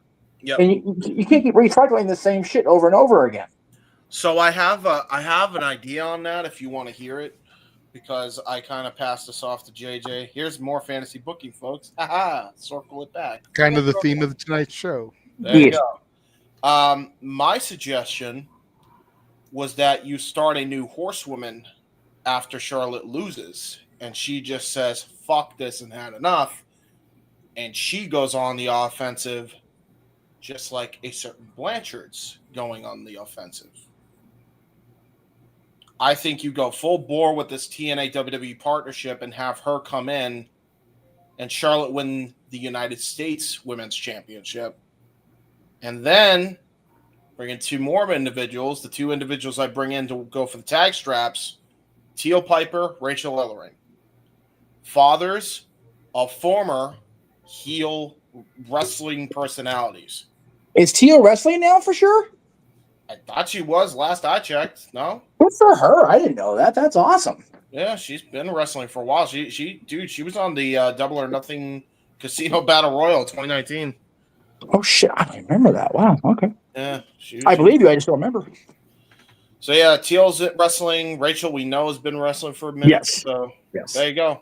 Why not just go full bore with the four horsewomen gimmick and just have Charlotte go full crazy with Blanchard at the helm? Have Blanchard become a double champ along the way. Have her be the one to lead the whole thing. Charlotte kind of, the co-leader with her. The only problem I foresee with that is there was so much backlash to Tessa returning to TNA. I don't know if WWE wants their hands on that shit. Yeah, but at the same time, it's like they're working with TNA, so obviously I know it's not that big of a fucking deal. But I mean, let's be honest, Jeff. They have fucking Logan Paul, for fuck's sake. I know. I understand that. I understand and agree with your point. So, yeah, I mean, if we're going for it, just go for it. I agree with it personally. I think Tessa should be brought in. I thought she should have been brought in a long time ago. I'm a Tessa fan. I know that's not a popular opinion to some of you watching out there, and I really don't give a fuck, for the record. But it's unfortunately, my fan brain collides with my I now work for a major corporate entity brain, and I have to think of shit like that. So, it's the whole Logan Paul AJ thing is getting memed to fuck right now. That whole meme of, both these guys have been famous in Japan. You got AJ on the Bullet Club shoulders. You got that fucking video with Logan Paul. It's like, oh my God. I'm seeing that shit everywhere. And it's like, that is such a bad look. It's a horrible look. No way they made that fucking meme. No. They did. It's everywhere. Yeah, they got AJ with the IWGP title on the Bullet Club, like celebrating, and underneath they've got that infamous Japan Logan Paul video. Oh God, it's bad. It's bad. The one that Dom memed him for. Dominic, memed him for that, which makes it even worse now. Right? The most hated person in WWE just made him something. When the guy who was so heel has turned heel twice and is turning heel memes you're fucked. And by the way, in my opinion, turned babyface after he did that to Logan. That's fair. That's fair. Fuck, dude, that's wow. That man, the IWC. Listen, there are times where it can be too savage, and we all need a collective break every now and again. But every once in a while, savagery is warranted. I am not a Logan Paul fan. I was like, God damn, I guess, man. Dude, wow, that's rough, man. Could you imagine, you're compared to one of the greatest wrestlers to ever fucking do it when his run in Japan, and then you had what happened to fucking Logan Paul because he's a moron. He had a hell of a run in Japan, too, from the cops. Anyway, JJ. From the government? From the government, that's right. Government be chasing them Paul brothers and shit. I don't know what's wrong, man. He was just hanging around. Wow, JJ, help, please. Segue, anything, something. I will try. I will try. I will try by busting Safet's balls real quick. Hi, Safet. What's the fourth one, sir? Io Bianca, Tiffany Charlotte, Naomi Jade. What's the fourth one, Mr. Booker? Tell me, Paul Levesque. Because there's only 3 on the card, not 4. Is there a women's tag match? Not official yet. Yes. There might be coming out of this gauntlet match, but nothing is official yet. Yeah. As of right now on WWE.com, there's only 3. So what's the fourth there, Paul Levesque? Tell us. Let us break the news. Maybe people will sub. Actually, yeah, that would help us. Please, please. We need the subs. We need the subs. We're hungry. Moving on from that, now that I've busted Safet's balls. Yes. He $5 super chat from Emmanuel. Oh, what was wrong with Charlotte? Does nothing faze her when Cena can't wrestle? It bugged him, like purposely trying to make Tiffany beneath her. Okay. Yeah. So I'm gonna let Jeff go first because he is the Charlotte supporter. We're probably both gonna say the same thing here. Probably. Here's the difference, okay? You know damn good and well that Cody line was approved because he waited till John exited the ring and then drew him back in with that shit. Yeah. And having been slowly acquainting with John around the time they were getting the You Can't Wrestle chance, especially in New York City, my goodness. Yep. That was perfectly designed. So that's the difference. Yeah. The presentation of both lends credence to the belief that Tiffany and Charlotte went off script. That's what that was. It's a worked shoot, brother. Don't work yourself into a shoot, bro. That's right. That's right. Well, in this case, since they're women, don't work yourself into a shirt, sister. That's right, bro. Don't work yourself into a shoot, bro. Don't do like I did at Bash of the Beach 2000, bro. You're right. Do that again, bro. Bro, I kid you not. I'm not even saying this. If Russo could have been tamed, he should have been a fucking manager. Oh, I mean, he was in TNA for a while, but No, he but I wasn't mean, looking, so. no, but I mean, like a wrestling like manager for like a team, and not him. Like sports entertainment extreme. Yes, SE. Why do we call him Was the manager for that? Yes. Well, yes, I get. I He get his also was point. part of the manager. One half of the managers for the New Blood. Yeah, we have Ash.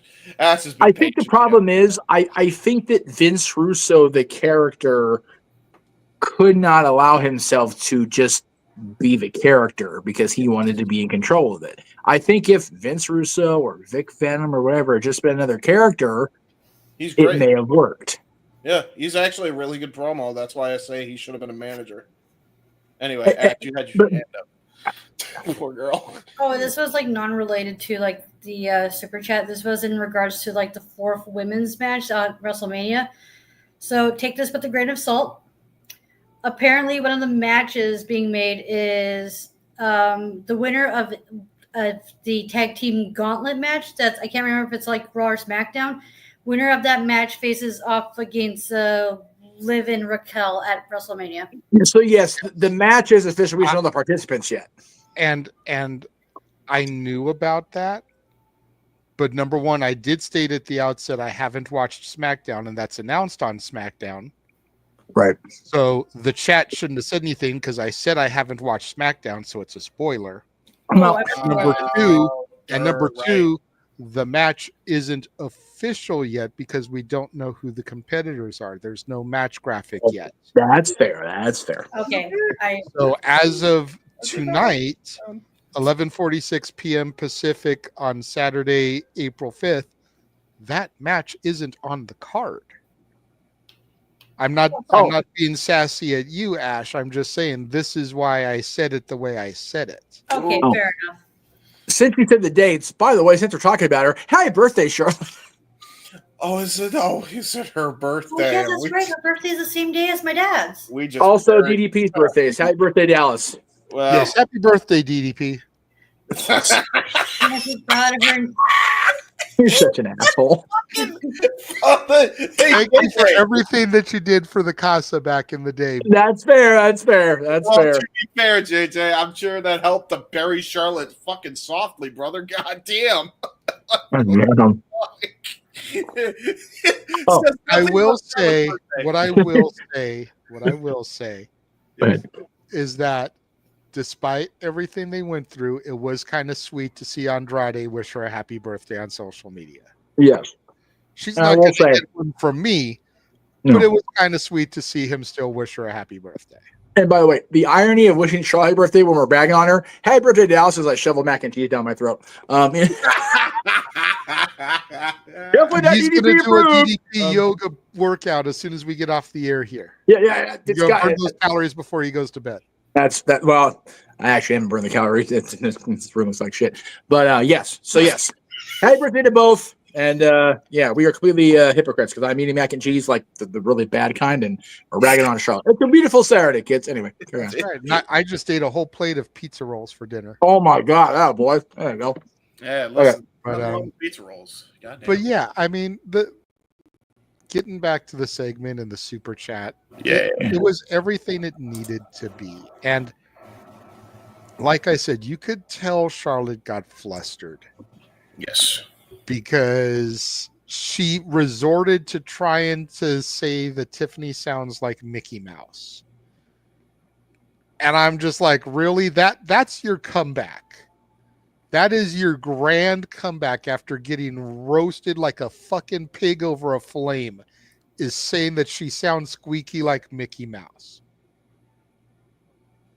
And you're supposed to be the queen. Don't attack the boss, Charlotte. You're losing it. Out of here.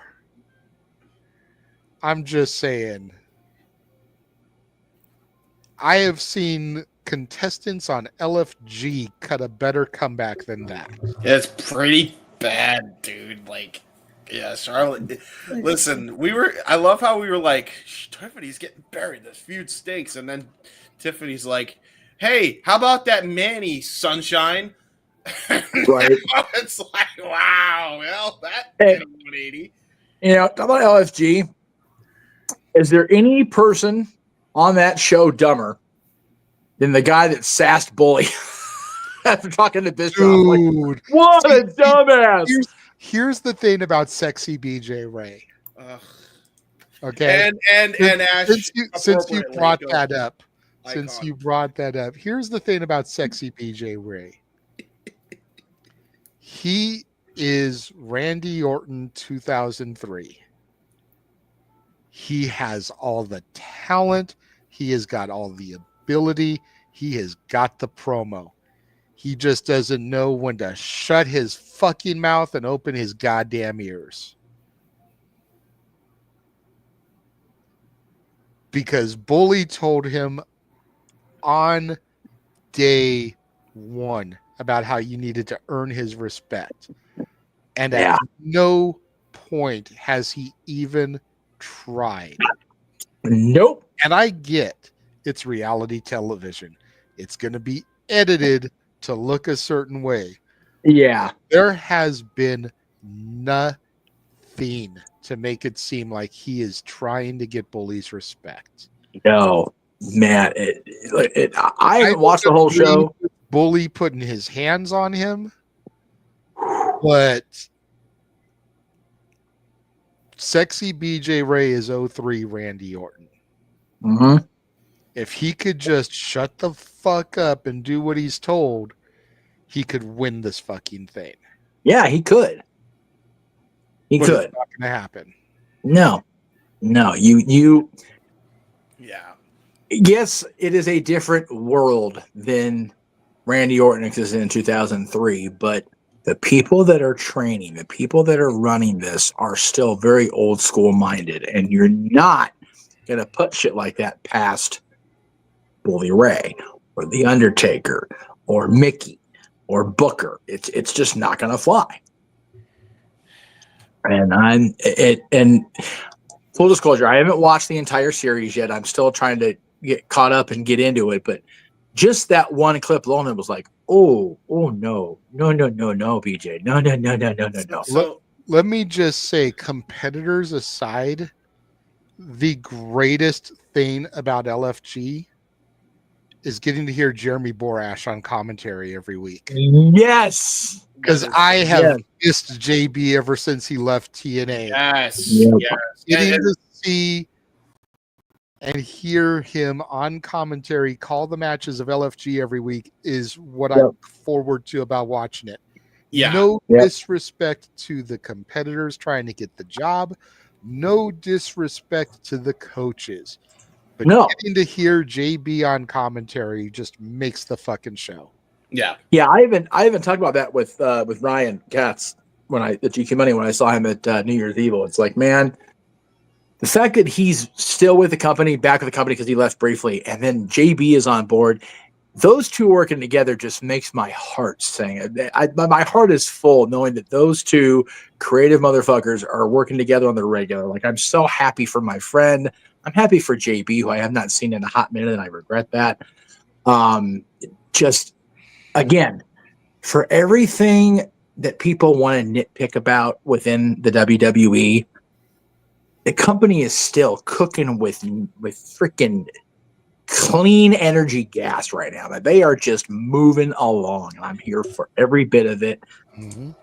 If I could afford it, I'd be there at the end of next week and just enjoy all of it, because there's so much good in that company right now.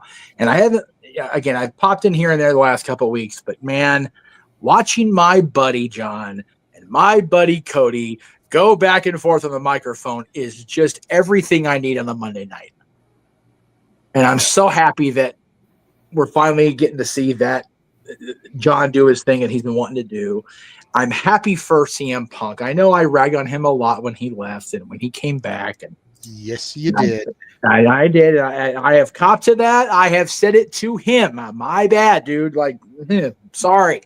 But man, and you know, I love how people, it's long-term storytelling because Paul told Punk he'd be. It's like, dude, that was Paul and Punk trying to save an angle that was just going sideways in 2013. It just fucking happened to work out. Okay, like for real.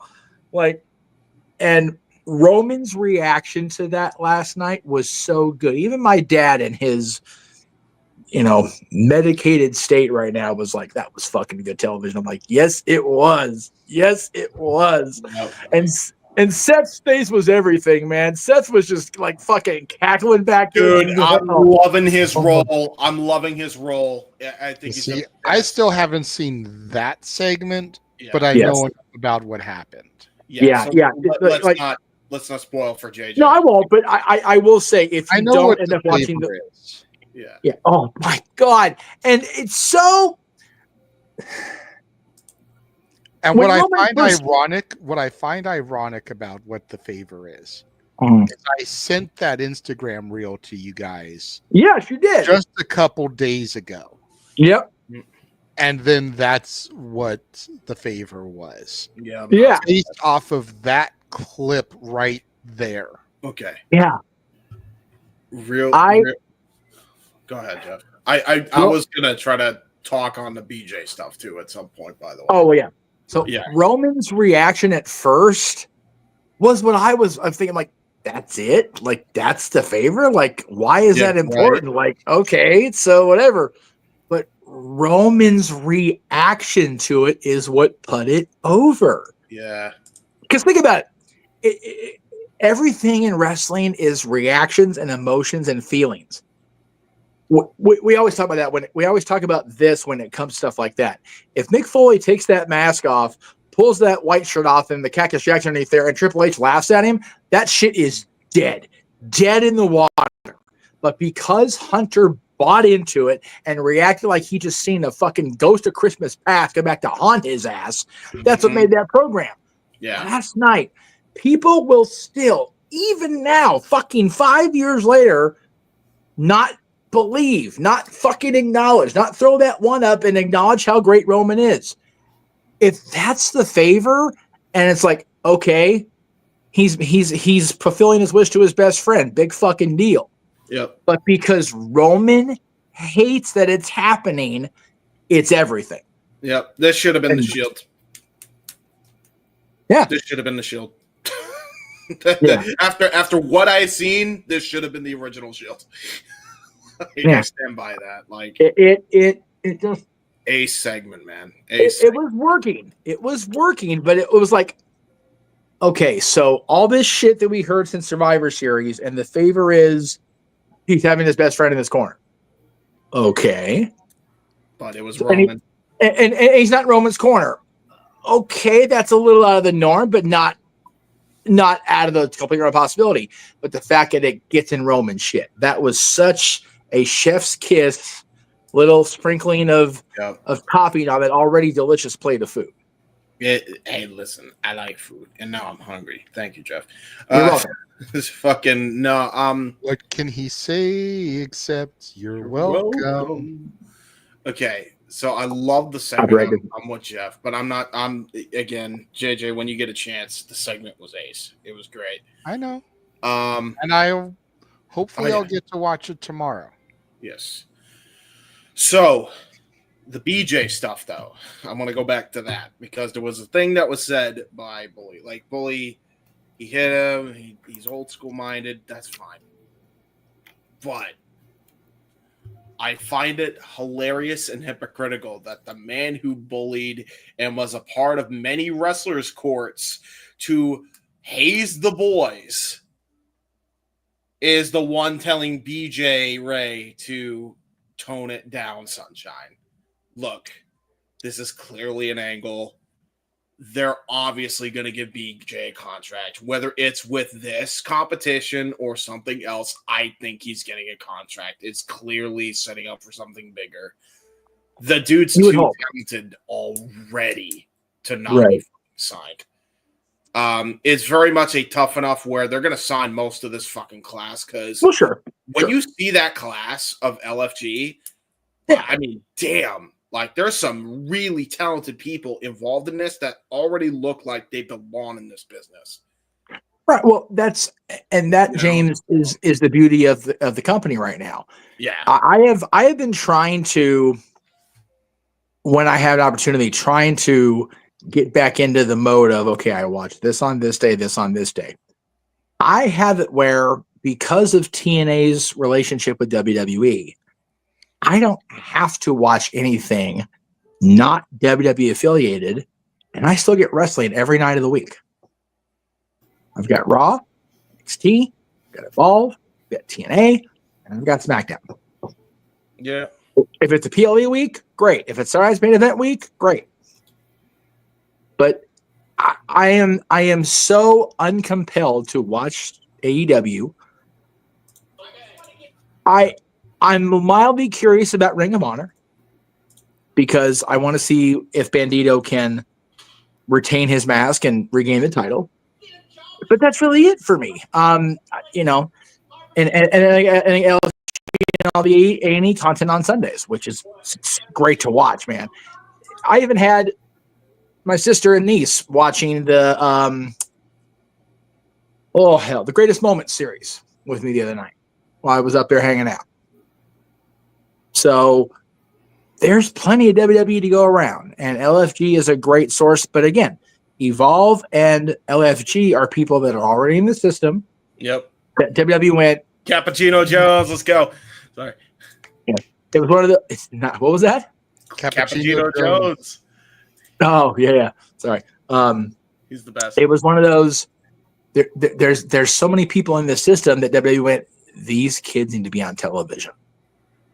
Like, get them out there. Yep. That's why Evolve came back to a degree. That's why LFG is a thing. And for us old folky nostalgia folks, Superstar Sunday's a thing on A&E. So there's not a bad night of wrestling on television now.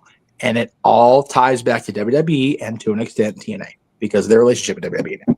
So it's, and again, you know, people, you know, for the longest time it was, Vince is, just doesn't want anybody booking the same week as him. It's like, man, how many fucking shows are we doing in a couple weeks? The cue for the shills later.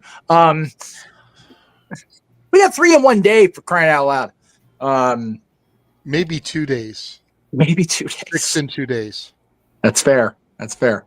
But it is so a great time to be a fan at any level. It's a great time to be a talent at any level. The LFG kids, the Evolve kids, the main roster, the NXT folks, man, it is fun to be involved or covering or reviewing or talking about this like a bunch of jackasses or singing the songs that relate to a show like a bunch of jackasses. Next week, it's a good times, folks. Yes, indeed. If you are talking about who I believe you are talking about, Emmanuel, then yes, we saw it. Shared it in the group chats and replied to it on socials. You did. So happy. Because I believe in the Wayne Gretzky philosophy. You miss 100% of the shots you don't take. Valid. So I shot a shot. You did. And I hope it works out because I'd love for them to be part of something with us. But on Gretzky, really quick, I know you're a hockey fan too, James, and Ash, you're Canadian, so you're a hockey fan by default. My birth. Yes. Can fucking Ovechkin just do this tomorrow, please? Yes. Fuck me. He tied Wayne Gretzky yesterday. What's that? Mikey is doing a watch along. Is he really? Okay, good. I may pop in there for that because, god damn it, I was supposed to go to the game in March of '94 when he broke Gordy's record against Vancouver. And my grandmother went to that game because I had homework. Gee, that sounds familiar to the kid, doesn't it? That's why I give him shit for it now. It's like, you know what? I got robbed of that. I got the Stanley Cup game. The Kings are going to win another Stanley Cup. That's a given. The goal record being broken, that's fucking crazy in our lifetimes. There's no reason that should ever be a thing. And here Ovechkin sits on the fucking edge of destiny. Like, god damn it, dude. He's already tied him. I am so happy for Alexander. Like, I can't even tell you. Anyway, I know that was not a wrestling thing, but it's happening right now, so fuck. And I'm wearing the Capitals colors, so it works out. Yeah. Anyway, I'm happy for him, and I hope it happens. I hope it happens tomorrow. I mean, it should. I mean, Ovechkin plays like 45 minutes of a 60-minute game, so Yeah, true. At his age, that's wild. That's crazy. And I also will say, and everybody in here appreciate this as a sports person. He didn't want the way the record go on an empty net. He didn't go out for his last shit. He's like, nah, I don't want it like that. I'm like, that was fucking classy as hell. I thought that was super cool. So anyway, I'm gushing over the wrong sport. We need to get to something else. I'm sorry. Yes. I mean, we did the HeavenMania. Yeah. Yes. So at this point, it's just kind of free flow. We've done a couple of super chats. Okay. We can run the watch along trailer. Yeah. Give people an opportunity to send in more super chat question ideas, and if we come back and there's none, then we can start wrapping things up because we've gone about as long as I wanted to tonight, anyways. There you go. I don't know if Ash got to speak on a lot of the topics because I feel like us yahoos were fucking like going crazy. It's okay. I don't watch LFG. Well, yeah, I but was gonna say I feel like she didn't speak by design. Okay, good. Okay. Not because we were speaking over her. No, not at all. It's just like if I don't feel like I'm gonna add anything to the conversation, that's when I just let you all talk. That's fair. So that's in the spaces. Yeah. Oh, okay. So we have Ash by Elegance on Thursday. Ash by Design not speaking on Saturdays. Got it. Okay. That's right. For the Violent by Design, we got Ash by Design. There you go. Perfect. Beautiful.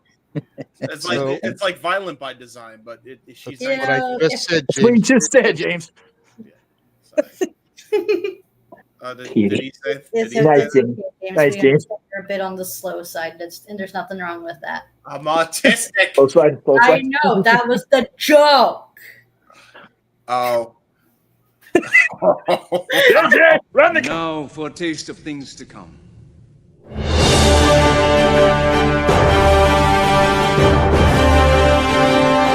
I'm sorry, everybody.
All the wrestling. Down. Yes, Sorry. Yes, thank you. Yes, I'm so glad somebody got that. Yeah. God damn, that was ridiculous. I had a double whammy. Yeah, all the wrestling. Holy shit. But and JJ, you were right. There are 2-3 showers because Friday also has SmackDown. I forgot about the SmackDown watch along. Yeah. Well, and Wednesday may be a 3-shower also. Jesus Christ, why? What was the third one for Wednesday? So we've got Spring Breakthrough. Oh, that's right. Okay. Rebirth. And then we might be adding the GCW show, which is the ID first round tournament. Yes. Oh, okay. It's a lot. Down there is. And it's like.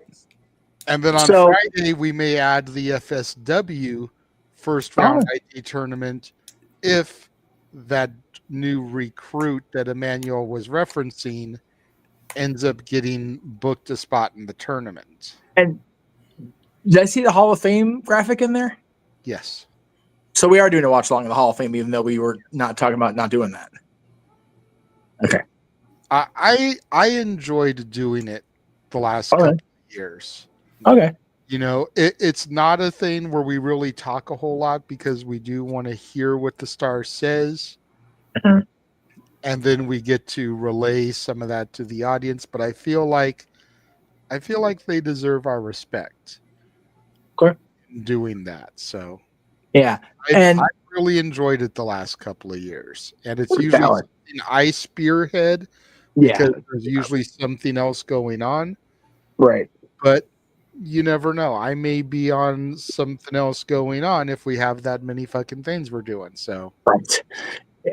It came back to, I told everybody, I was joking that, that I'm going. Like, and I have the week off now. But with my dad and what happened with him, it's like I can't be away for a whole week because there's a lot of shit going on, and I could, but it's just such a logistically bad idea. So, for better or worse, Sid Rival Studios has good old JM at their disposal for WrestleMania week watch along. So there you go, kids. We definitely will be able to use you. And Ash, we may need to tap you as well for some of this stuff. So there you go. If we do, we'll throw you on something with James because I know you and James have a good rapport. Valid. Yes. I'm here for it, brother. Oh, that's a lot. And it all starts, Jay, next Saturday. God help us. Well, it really starts tonight unofficially, but yes. Unofficially, it began on Tuesday when we did the PWG shit. Right, because it was April 1st. That was the official. If we did the Road to Mania trailer, those were the first things in it. Was that? That's very true. We're going to die tour. Never ending. We have Dynasty tomorrow. We have fucking New Japan Windy City Riot on Friday. Then we've got karaoke and like all the stuff. James, did you freeze? I don't know, did he? I think he might have actually have, yeah. I hate the show, Jay. It's 26.2 miles outside Parts Run Up. Okay. Okay, never mind. Okay. Don't do that, James, because you legitimately looked like you froze. And when you started talking, you sounded like you were Rero. Rero. Issues I've been having with my computer tonight. I'm never sure if it's me or y'all. So right, no, that's fair. Hey, we've gone almost to 2 hours, even though you were reroing when we hit the start button. You've done pretty good here for 2.5. So let's not yinks it. Yinks it. That's right. With a Y. Our very own Psychojet Black is now in the chat. 26 miles outside Parts Unknown. Oh, okay. Del Taco or Taco Bell? Okay. Ash has her hand up first, so we will let the lady speak since she hasn't spoken a lot. Go ahead, Ash. Yeah. My city does not have a Del Taco. There you go. I guess it's Taco Bell by default. Right. Where in the peg are you exactly? I have no idea. It's a small city. I haven't been able to find a Del Taco. Well, no. What I'm saying is, so within Winnipeg, what suburb are you in? I'm not in the suburb. I'm in the city. Oh, okay, yeah. That's odd that Winnipeg, major city, would not have. I don't know how popular Del Taco is in Canada. So yeah. It's funny how you guys mentioned like Del Taco versus Taco Bell, because on Friday while I was at work, I ordered myself some Taco Bell. Right on. There you go. Because I was craving tacos, and that was like the nearest taco place. And oh my god! So I escaped and Ubered it, and oh my god, it was so late. Yep. Yeah. I mean, I get traffic, and here in Winnipeg, the goddamn city can't make up its mind if it wants to be spring or winter. So same here. Hey, same here. Welcome to Mass. That's our state. Listen, all I'll say is I'm kind of with Ash's boat. I don't think I have a Del Taco here. If I do, I'm not aware of it. So it makes me sad because I've heard very good things about Del Taco. And I'm a white guy that likes to appropriate Mexican culture. So naturally it flows. It definitely flows if you eat too much of it. Exactly my point. So yeah. Well, all I got Del is Taco Bell. Taco is a SoCal thing, if you want to Yes. be technical. The first one was that's fair in point. Barstow. Right, that's right. Wait a minute. The one at Barstow's the original? I didn't know that. Yeah. That's the original. Okay, so I've never been to that one. I should probably do that next time I'm in Vegas. Which could be next week. Honestly, Safet, you asked a question solely for JJ and Jeff because that's like asking the panel, hey, which burger place do you like, Burger King or Wahlburger? That wasn't it's like that did that. That was 26.2 miles outside sorry. parts unknown. Yeah, my brain is all fried. 26.2 miles, my favorite. Yeah, that's like saying. And I don't think he knew that there wasn't Del Tacos where you are.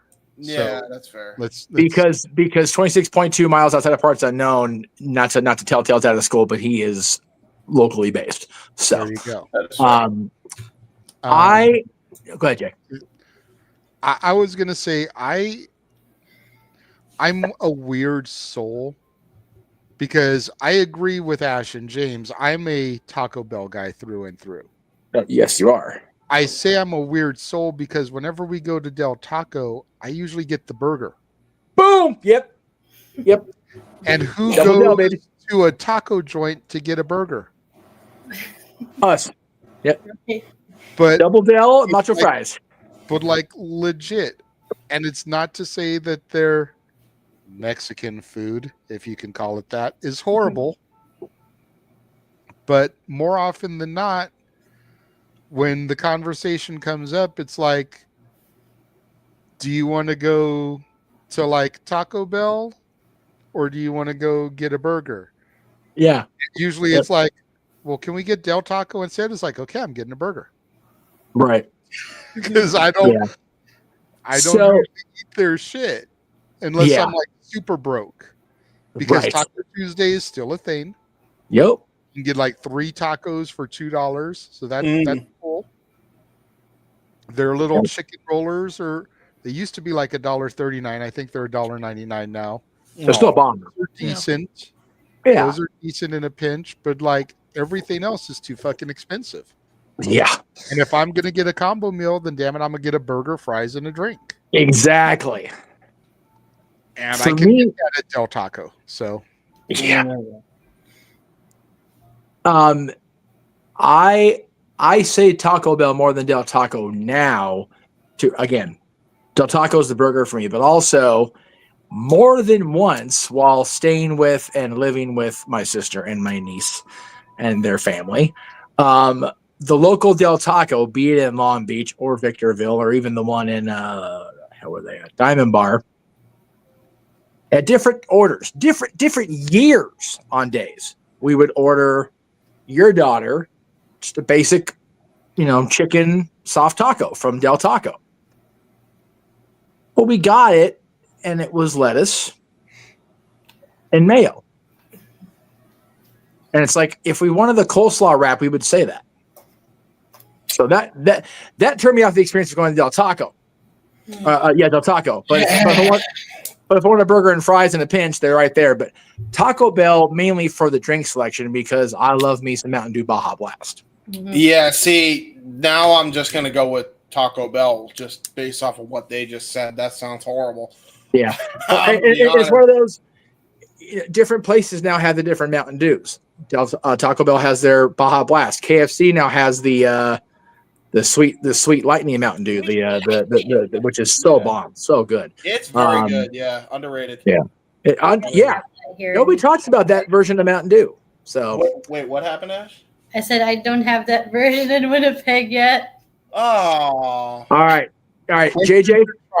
Question to Charles: are you an East Coaster? I say that because of the fact that he referenced Faygo. Faygo, yeah. Faygo Moon Mist is dope. Faygo Moon Mist. I love Faygo Moon Mist because that's basically their Mountain Dew. But for us here on the West Coast, it's not as cheap. When we find it, you can usually find the 20-ounce bottle for like 99 cents, and sometimes they get a bit of a markup to like $1.50. Yeah. But it's not like I can just walk into a store and buy a 6-pack or an 8-pack of Faygo and take it. Okay, He's in Michigan. There, That he's says everything. Fago right capital. Yeah. Juggalo That capital of the says world. everything right So there. Like I okay, will say though, I think that Fago version of Fago is at Charlie Brown's. Oh, there you go. So I'll have to Again- see next time we're down there. again, Charlie Brown's isn't exactly the local liquor store for me. Well, no, that's fair too. So the gas that I have to spend to get there, Valid. in order to then buy said drink, doesn't Fair. exactly make it worth it. It used to be they carried Fago at $1.99 store, but they stopped doing that, and now most of those stores are gone anyway. So And the ones that they did carry weren't exactly my favorite flavors. It No. was more of the fancier flavors, you know, the firework. Yeah. I like the firework. The And like, fireworks. don't get me wrong, those aren't bad, but Nice. I'm gonna sound basic bitch here. I prefer the flavors that taste like normal soda flavors.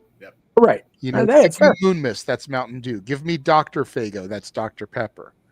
Right. You know, I know they're known for their red pop and their rock and rye and some of that other stuff. Right. Not huge on that. No. The fanciest I get is I like their caramel apple or the candied apple one that they do. That's pretty bomb. But that's about as fancy as I get with them because I used to be able to find that at Winco. Yes. But just give me the simple, basic flavors. Give me Dr. Fago. Give me Moon Mist. I will guzzle that shit just like it's Dr. Pepper and Mountain Dew. And I blame AA Aaron for it because he was from Michigan. Yep. Introduced it to us. Yep. And again, some of the other flavors, it's not the cotton candy or the blueberry, raspberry. Love the blueberry. Bad flavors. They're just not my preference. No. I will buy them in a pinch when I can find them because, damn it, it's the only flavors I can fucking find of them. Yeah.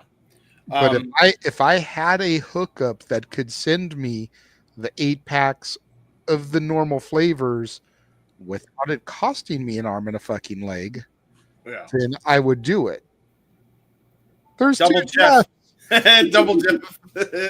Hold on. no! Oh no! Another Jeff! Ah! Well, real quick. So, Ash had her hand up during this deal. Yes, I know she did, James. Let me produce. Yeah. I was trying to help her. No, it's okay. I was going to let you guys finish. Go off. ahead, Ash. Do you guys still have Nestle iced tea down in the States? Nestle iced tea? Nestle, yes. Yeah, Nestle. Wow. Nestle. Okay. Yeah. I think Yes. so. Didn't know that was a thing. See, I'm more of an Arizona. They did Arizona Nestle iced tea around man. the same time that like the Lipton Brisk started. Oh, Yeah. Nestle. Yes, Yeah. Nestle. They still. I thought you said Nestle. I'm like, oh, Nestle made iced tea. That's interesting. No, Nest- yeah, not Iced tea, Nestea. Yeah. Nestle. Yes, we do have that. Yes. Yeah, we don't have that here in Canada no more. Damn. Really? I know. We got this fucking whack ass iced tea called Fuse, and let me tell you something. I love me my iced tea. I love my lemon iced tea. So when I first tried it, you know when you get lemon iced tea, it's supposed to be lemon, right? So I took a sip of it. I'm like, bitch, where the fuck is the lemon? This shit advertises as lemon iced tea, but there's no fucking lemon. Okay. I So- like Fuse. Oh, sorry, Jay, go ahead.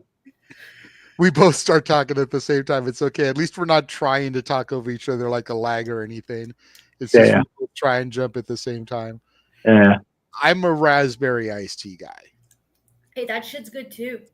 Mm-hmm. Give me the Lipton Brisk raspberry iced tea, or even the what's the one? The blackberry. The blackberry one tastes like the Knots stuff. That's good what I was shit. gonna say, the one that tastes like boysenberry punch.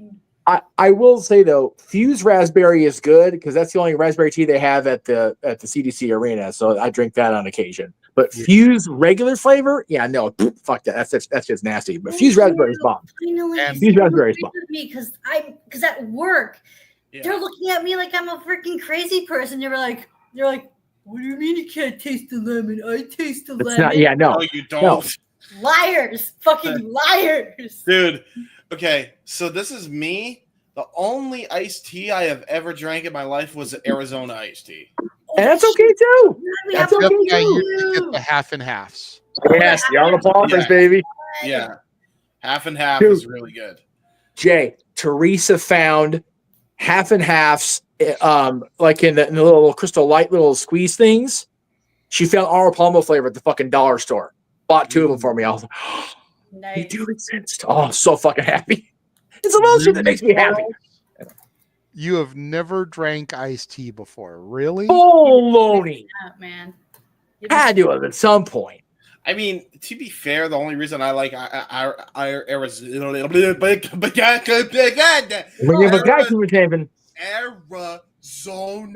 iced tea is because it tastes like fucking juice, really. Well, some flavors do for sure. Yeah. Yeah, like the watermelon one does. Yeah, watermelon, fruit punch. Man. Fruit punch. I did hear a rumor a few years ago that Arizona iced tea was in league with the diabetes doctors. I'm just throwing it out there. Oh, I wouldn't be surprised. Well, And straight diabetes and a can some of them fucking flavors like. Whoa. Where's Well, Wilford Brimley when we need him? Well, Right. I'll see y'all on my deathbed.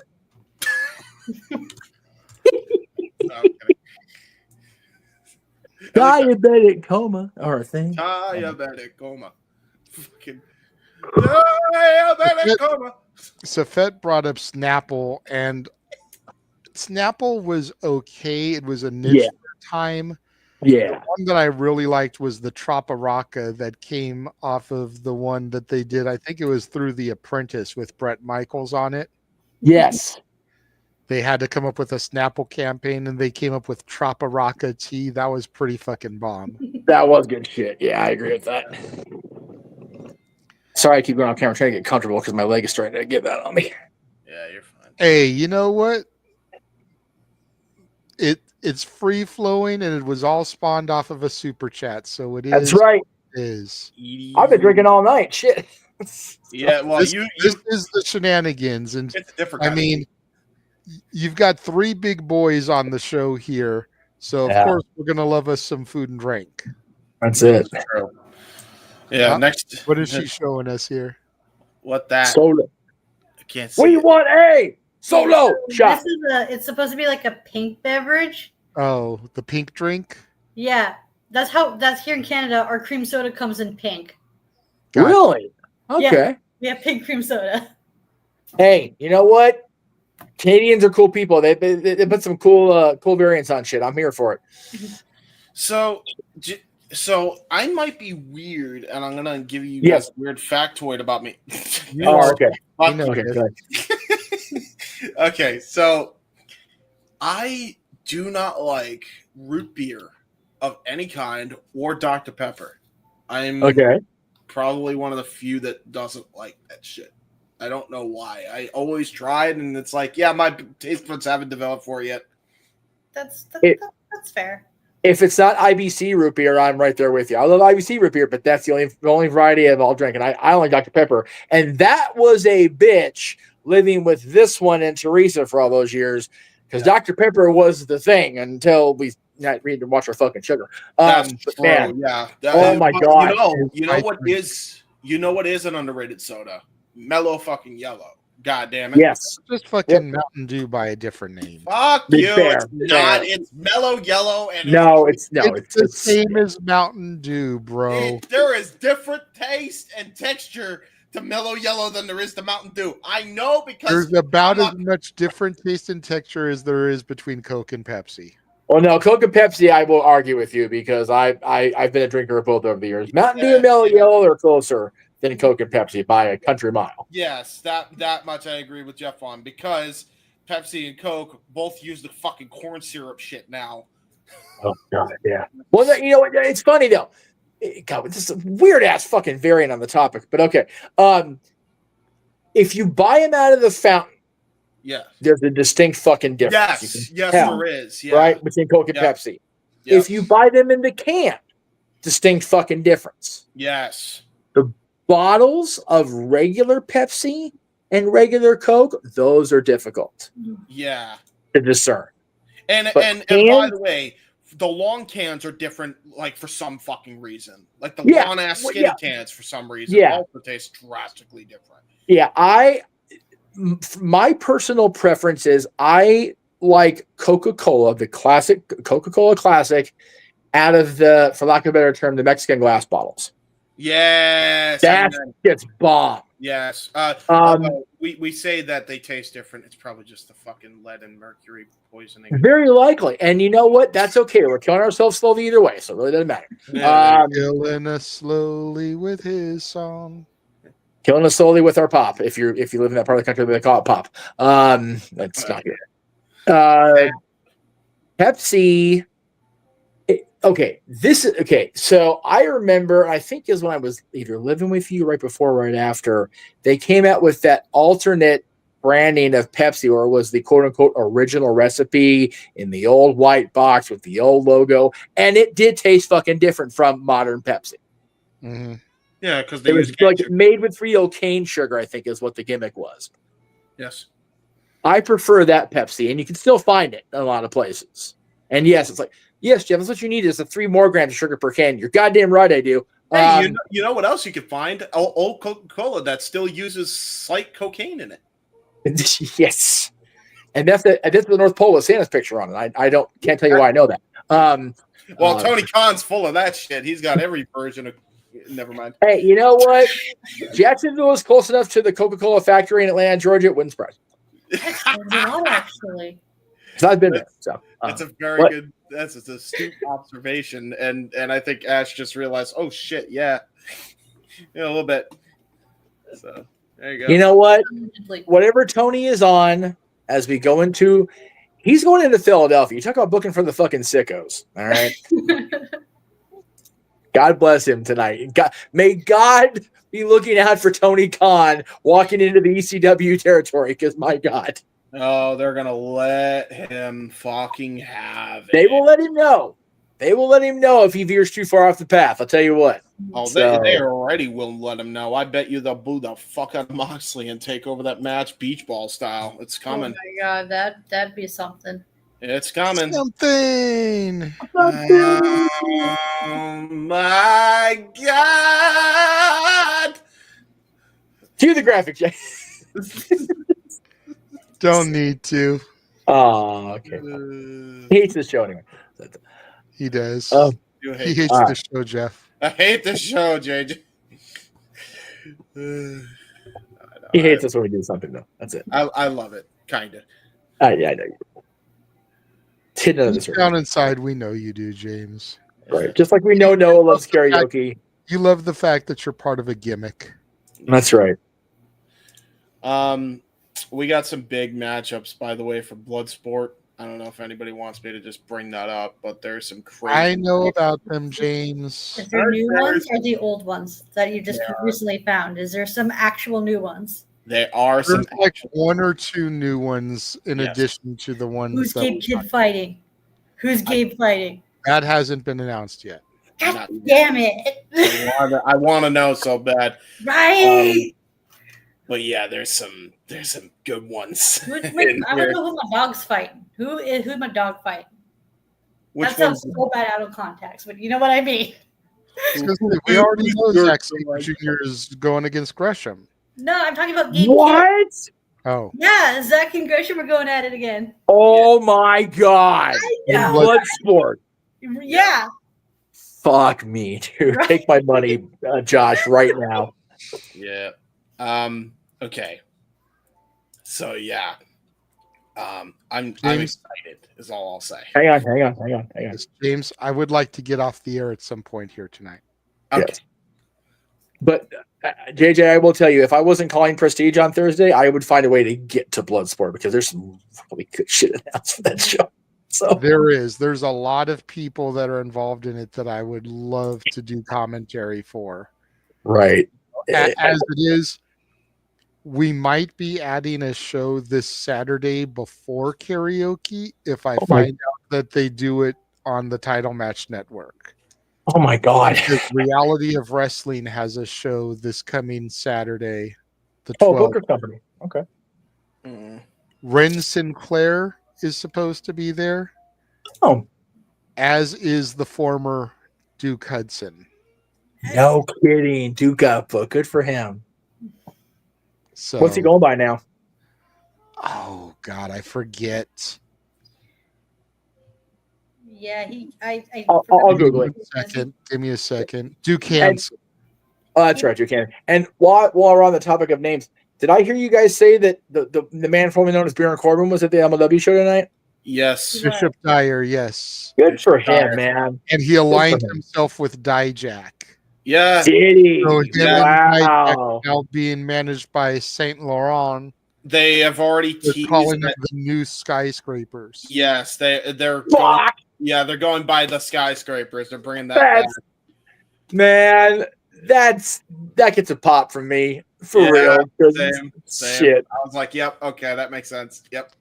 And before RVD came out, it was Riddle in the ring with Dyer, Dijak, and Mads Kruger. All of them kind of circling him like shit. About to whoop that ass, and then RVD's music hit. Bro, I'm shocked Austin Aries was on commentary. So yeah, I kind of heard you saying they were playing Walk, but it wasn't for Rob. Mm-hmm. Okay. Somebody else came out to Walk, and then RVD used the whole damn. Yeah, the whole effing show. Yeah, the whole fucking show. So Matthew Justice came out. Matthew Justice came out to Walk, and yeah, Van Dam came out to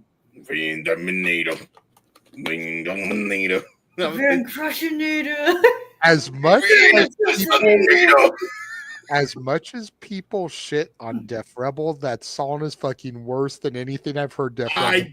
I disagree. That's a cult classic, and you will put respect on that fucking song. No. You will not disrespect the fucking. I love. Okay. My affinity and love for Rob Van Dam has never been undersold. We all know how much I love Rob, and we're buds. No pun intended, although it was funny anyway. And I get along great with Cushionator, but goddamn, that's a bad song. Fuck me, like, oh my god, so bad. So bad. Van Dam goes straight to the ring, and he's on back. and it's bad enough when it's in the indies and they play it.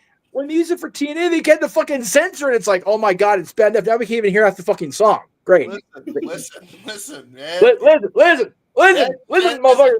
Listen. Classic. I will not hear this disparagement on that song. Listen. I'm gonna be condescending right now. Fuck it. Listen. Listen. The problem is that it wanted so bad to be one of a kind, and it was never gonna be. No, ever. I don't think it was ever. I think you guys are completely off base. I don't think they were trying. I think the whole point was to make a meme song. That was the whole gimmick. No. RVD is too cool, and memes weren't a thing at the time. No, it was just justify that they were trying to make a meme song. That song was garbage, bro. It was every theme was better. Listen, memes. Okay. I might fight you on that one. Listen. Billy and Chuck. Oh, yeah, that was okay. I didn't hear what you said, but yeah, I like that song. Listen. I love all of Billy Gunn's themes. Memes, Billy Gunn's themes. Memes were a thing. Memes were a thing back then. In 2010, you just had the sneaky salamander meme where you had a little colorful background, a little bottom text, like, I call him the sneaky salamander. Nowadays, it's like me and the boys at 3 a.m. going into the fridge looking for some beats. Pretty much where we're at now. RVD and that song in 2010 was the start of here's what TNA's becoming now that Hulk Hogan's here. Yeah, dude. Saying. The whole purpose of RVD's theme was to get the fans to chant along with it, just like how Monet goes CEO, CEO. That's what that is. But that's the thing. It did work. it worked, and they didn't have to fucking put the fans chanting in the entrance theme to make it work. You know what? That's a fair point. That's a fair point. Well, yeah, but it still worked. Who cares? It did its job. And QCFed with the GTA stripper twat waffle hashtag here coming momentarily. Listen, yeah, that's true. Assuming he hasn't fallen asleep, because usually anytime we get to Mercedes, he throws that in there for me. Yeah, that's true. I am so mad at myself for making that start to be a thing. Well, to be fair, it was Walter that started the GTA. I know. And then Walter had the twat waffle, and then you're just like, Eureka. And that became purple hair twat waffle. That's Candice LeRae. Yeah. Yeah, that was Candice, yeah. I'm just saying that we have different twat waffle variations, which is I was going to say, Safed will sometimes throw that one up there for Mercedes, too, because Mercedes does have purple hair. That is the worst match set in professional wrestling action figure history right there. I'm just throwing that out there. Candice LeRae versus Mercedes Moné. So I want this match. There it is, Jeff. I want Say his name and he appeared. Safed had to try to get me back on his good graces. I want this match now. The twat waffle variants versus the cane variants. Book it, Tony. Green cane, red cane, blue cane, cocaine. Oh, the cane variants. Okay. Yes, and especially Green King, because he's in our spaces. Yes. In that case, that can be the custody of Dominic at ladder match next time. We'll just do that for no reason. Why? Why not? What Why do you not? mean? It's already fucking batshit anyway. Just throw Dominic in there for no reason. Yeah, you know what? Just throw Rob Van Dam's Cushionator song in there playing in the background. Either team can have custody of that fucking song by all means. Winner gets. God damn it! I don't want it. Let's get to the shills here now, shall we? Please, God, get to the shills. Beg it. Let me know if a super chat comes in. Okay. Ash. Oh, I like that. You can find me over on X, the app formerly known as Twitter, at ShadowBadAsh, and subscribe to my YouTube channel at Batty for Wrestling. That's right. Don't be a dickhead. Subscribe to her channel. Exactly. That's right. That's what she said last night. I'm just regurgitating it. Yeah. So when do we put that in TMDK letters in orange and black? On it. Don't be a Do dickhead. it, please. If you can, do it. Yeah, I'll I do it. don't know how to. You said it to the wrong thing because Jeff is a whiz at that shit. I will say this though. I will say I'm still a little bit hurt you didn't choose that, but that's it awesome. is what it is. I like that. I will say that she mentioned the formerly known as Twitter. I have not near enough put over the Twix abbreviation enough anymore. I'm gonna start getting on that shit. I can almost see that. Waffle hair, twat, waffle for Ken. God damn it. All right. Here's what we do. The big mega card happens. WWE versus AEW. Candice LeRae, Mercedes Moné, in the IHOP Classic Purple Hair Twat Waffles battle. There you go. Inside a Denny's at 12 a.m. at night. No, IHOP because in IHOP, yeah, Cracker Barrel. Let's be Cracker Barrel is the way to go because it's so fucking bass backwards redneck. It fits both of them. Yes. Perfect. Yes. The Jimmy Havoc, Darby Allin, and who was the other guy? Joe Janela special. Yeah, it was And they have to brawl from the Cracker Barrel into the rain where it turns into an exploding rain death match. Jesus Christ, JJ. Well, listen, the exploding ring will be made by Kenny Omega and Don Callis, so it's fine. God damn, that's a rough call. Oh, that's a rough take, but it's not wrong. Anyway, follow our buddy Big G on please. YouTube, Harley and Joker 2021, on X NoDQ _ Big Baller G, on TikTok Big Baller G 1988, on Insta and Threads NoDQ _ Big Baller G 1988. Follow the CP man, Noah Foster. CP Simple. On X, Instagram, and YouTube at nfoster916. On Facebook at Noah Foster. He is most active on X and YouTube. Use the community tab on the YouTube channel for Prediction League updates. You can find the link for Dynasty or Dynasty as the Brits call it. Density. Today, Density. up on his pages. I like density. Follow Goddamn. Walter on YouTube at Rage of Wrestling, on Instagram at walter.cruz.940, on X and Blue Sky at Walter Alex Cruz, and on Twitch at SRS1983. Can't even focus on that ass. Jesus James. Christ. Oh my God. You guys can find me on David Studios. Okay, James, get control of yourself. If you're going to Sorry. show, you can't be laughing the whole time. You're trying While to he's come laughing, to you. I'm just gonna say when we get to my shows, I'm gonna feel really embarrassed. But go ahead, it's okay. Yeah. Continue. By the way, the only reason I was laughing was because never mind. Jeff will tell you. Yeah, never mind. We're Never off mind. the air. You guys can find me on James Hebert on Facebook, and James J Hebert 95 on Twitter and YouTube. I do really cool and dumb things on the internet. So, Yes.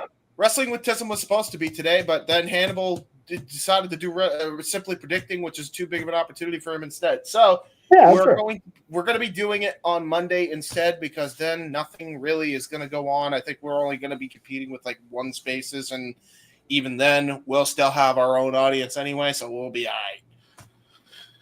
Yes, Hef.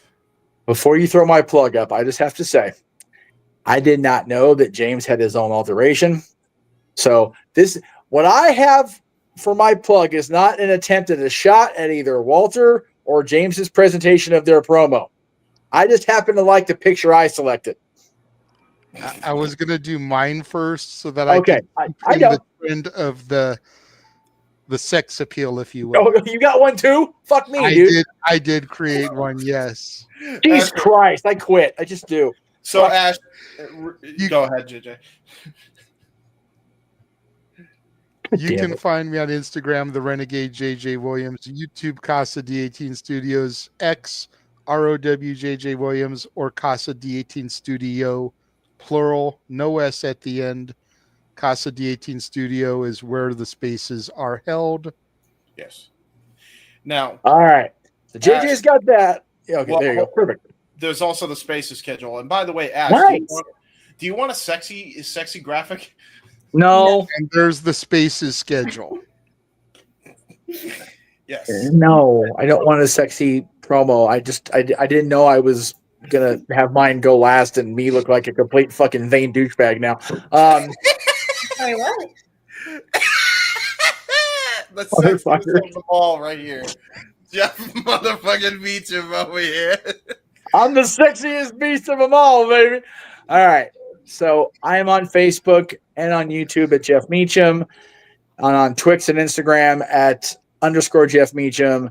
You can find me on NerdQ.com and the Greg Cherry brand and Synth Rival Studios beginning next Saturday when we do for me, it's my favorite karaoke show of the year besides Christmas, because I do love both. But wrestling karaoke is our annual Wrestlemania tradition. And this year it's Wrestlemania specific. And what does that mean, Jeff? What that means is these are songs / themes that have been used at or performed at WrestleMania. Even if the lyrical versions weren't used at WrestleMania, Strike Force's theme, we will find it on the list. And what JJ has graciously, and in order to protect everybody's sanity for the karaoke show, WrestleMania 1 through 40 on the wheel. 1 through 40. The wheel shall spin, lands on a WrestleMania. If it's your turn, you pick a theme that was used at that show or a song performed at that show. It's probably going to be the simplest karaoke we ever do. Because wrestling themes, everybody in the panel knows those. And you just have to go through the WrestleMania card you land on and go, okay, that one. You're right. Now, I will say, Emmanuel Dominguez and his infinite help of getting me the Super Chat money when I needed it rather than wait till next Saturday, sent $25. And I have to sing Christian's At Last theme, which he used in 2002 WrestleMania against DDP. And Arlene sent me 20, I want to say. I'll have to go back and check. And that's just 4 random spins for whoever. Okay. Oh. So that was Oh no, I'm sorry. She sent me 4 that I have to eat. So like we did last show, every round, tack me on to the end of it. So I get to participate in every round whether I want to or not. Like maybe. So that'll be next week, and then like the graphic said, I'll be in the No DQ review going into WrestleMania. The Greg Cherry Show going to WrestleMania. I'm calling Prestige with you, Jay. Yes. Okay. So I'll be on the Prestige call on Thursday the 17th. I'll be part of this show in a couple weeks. Shenanigans after WrestleMania Night 1, and then the entirety of the commentary team has now responded individually, and I appreciate that. I have the honor of being called in JR style, and I will be an analyst on the WWE Championship match on night 2. Cody Rhodes versus John Cena. So I am grossly divided, to say the least, on that match. So that's why I wanted to be an analyst for it, because I'm very divided, which I think will make it better for me to be an analyst rather than if I'm just a one-sided heel asshole. So yes.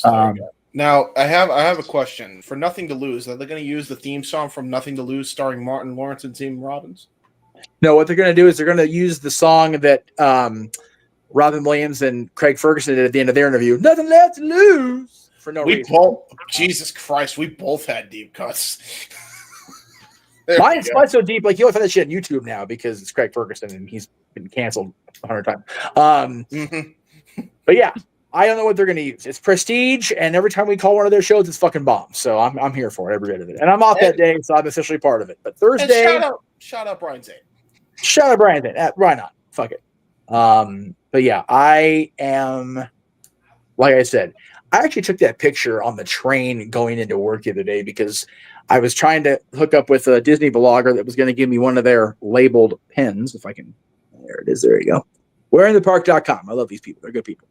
And I'm like, okay, there's hundreds of thousands of people like at Disney on the regular. So like, I need to make sure I was identifiable. So I had a picture of the outfit. I'm like, I actually look good in that picture.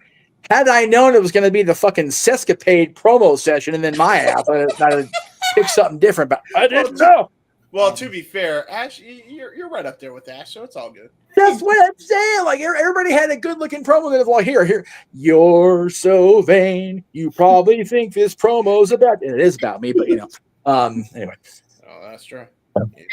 Someone also put in the chat, like, I like how James asked Ash that.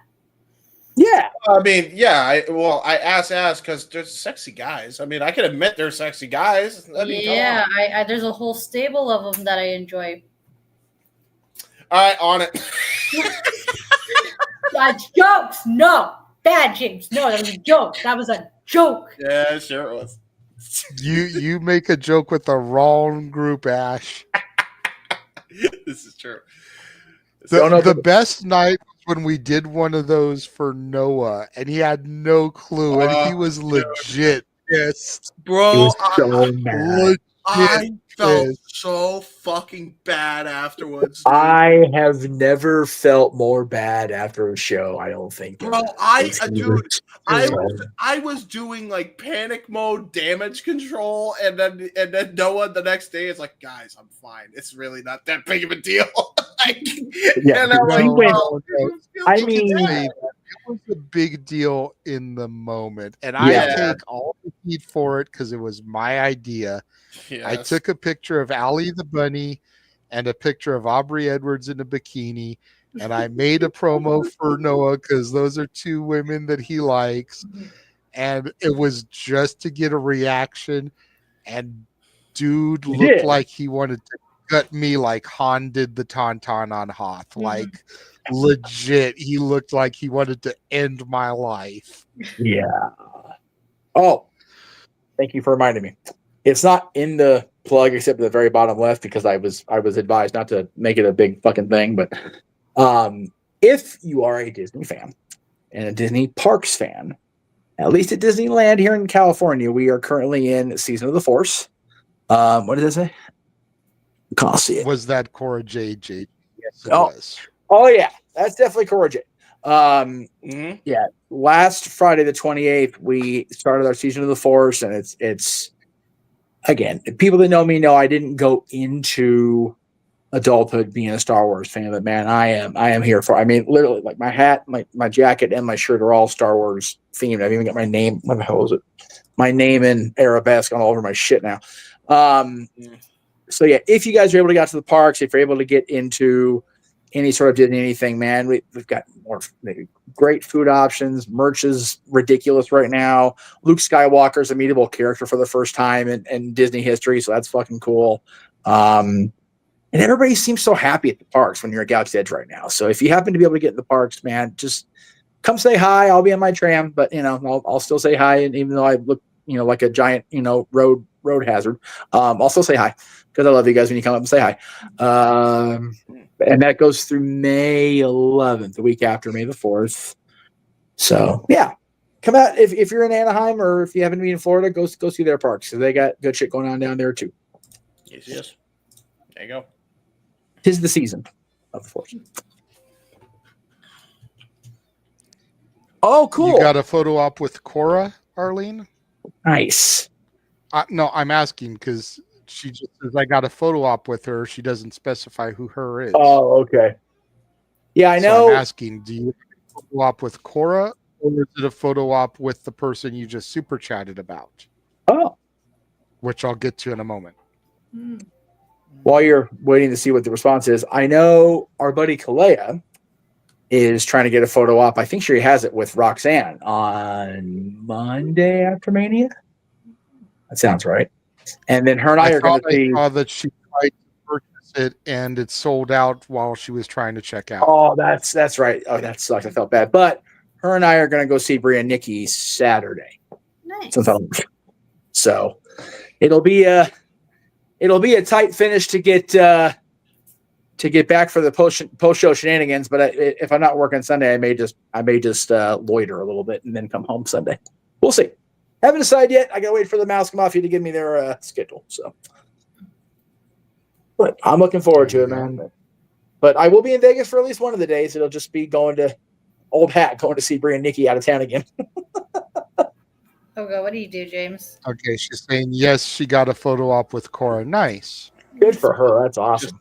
Ash, just check on Twitter. I sent you a cat meme. Oh, Jesus. You guys. Oh Lord, here we go, James. Here we go with James sending pussy pictures over the internet again. Anyway, no, that's a horrific out of context, Jeff. That's not what I did. That's the point, James. It's supposed to sound horrific out of context. I know.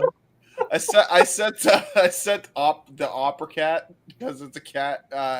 A woman singing opera, and then the cat just comes in and starts singing. Oh, okay. It's a cute little That's cat. just good. Okay, That's never just mind. good. It's okay. It's a cute little cat meme. Yes, it's adorable, kitty. I can't make a joke. Right. What was a super chat, JJ? Let's save the because obviously I can't make a joke. We got a $5 super chat from Arlene Dominguez. So thank you very much, Arlene. Do you think Naomi should win at WrestleMania? Yes. Yeah.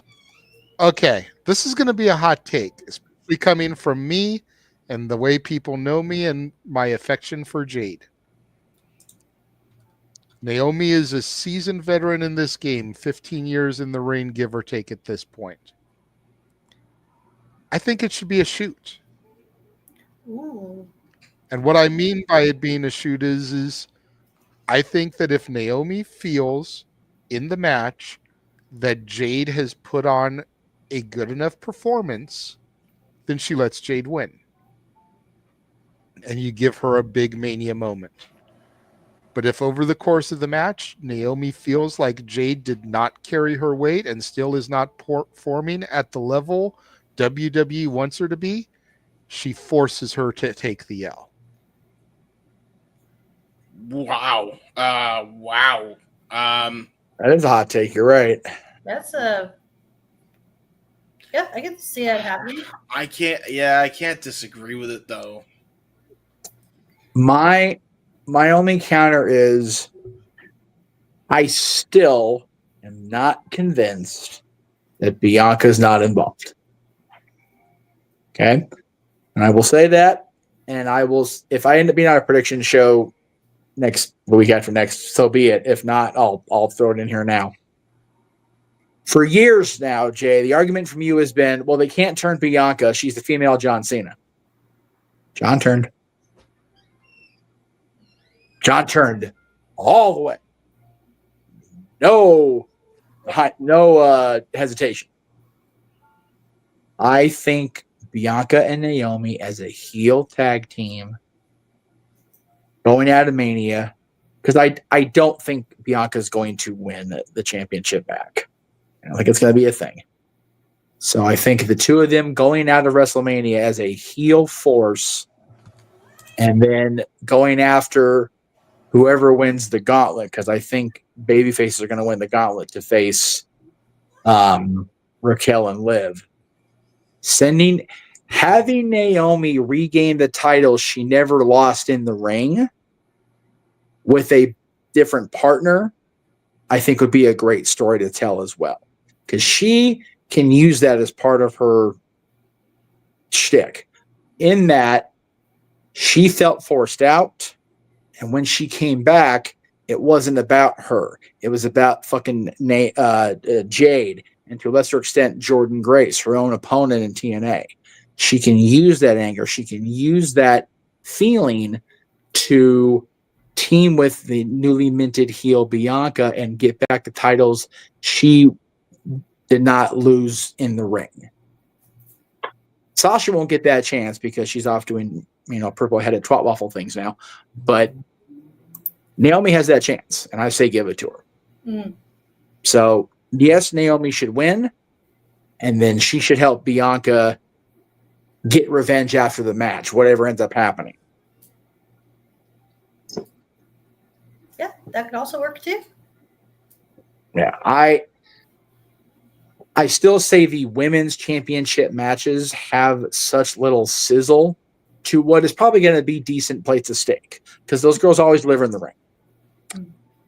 But the sizzle of Bianca's newly minted heel turn reinforcing Naomi's heel turn, you take my money at that point. I'll be more convinced then than I am now. Yeah. Yeah, I'm kind of with Jeff on that. That's not a fair take, and I did hear it all as I rebooted. I had my phone up on YouTube so I could still hear everything. That's not a fair take, and I agree with you. I've always said Bianca's the female Cena. Cena just turned. The only difference and counter argument I have to that is that the reason Cena never turned was Vince. Fair. And Vince has never really been behind Bianca's push. I mean, yeah, he was there for the early part of it, but I think a lot of her push has been Triple H done. I'll agree with that. And I could see Triple H turning her, but I don't know if they're ready for that just yet, because who takes Bianca's spot as that girl that the little girls can look up to, dress up like, come to the arenas as, put their faith behind? And especially, is there somebody that can fill that spot of ethnic diversity and not just be blonde hair, blue-eyed white girl? Because Bianca essentially is doing everything they wanted Sasha to do. And Sasha couldn't be that person. No. And Bianca picked up that bag and she has run with it all the way to the touchdown. And like Forrest Gump, she just continued running through the fucking, entryway to the locker room, out to the parking lot, and she's still running. So are you ready to take that away from her yet and put somebody in that spot? And if so, who? Well, counter to your counter, that goes back to, she's doing what Sasha couldn't do. Sasha and Mercedes and Trin felt they couldn't stick around, and they left. But now that Trin is back, Bianca and her can get those titles back. Naomi's got a legit fucking beef, especially with who they talked to when they walked out. And then his goddamn raspy ass throat, motherfucking what? Anyway, My name. Anyways, trying real hard. Still a little drunk. Appreciate you. Yeah, I got to see his ex-stepdaughters-in-law. So it's got to be a good boy. Stepdaughters, not even in law, just stepdaughter. It just, for me, that makes the most sense because I feel personally that this entire Raw Women's Championship program has not helped any of them involved.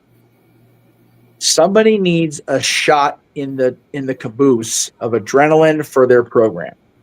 And I think Rhea is more salvageable right now doing something small. Io as the champion just needs a fucking victory, especially at WrestleMania. Bianca has continued to feel like she's not stagnant, but definitely not where she was even a year ago at WrestleMania. She needs a shot in the arm. And I think a fresh perspective is the way to go. And I will continue to feel that way until they pull that trigger. I just think now is the time to pull the trigger because you've got valid reasoning, especially if her title aspirations go sideways.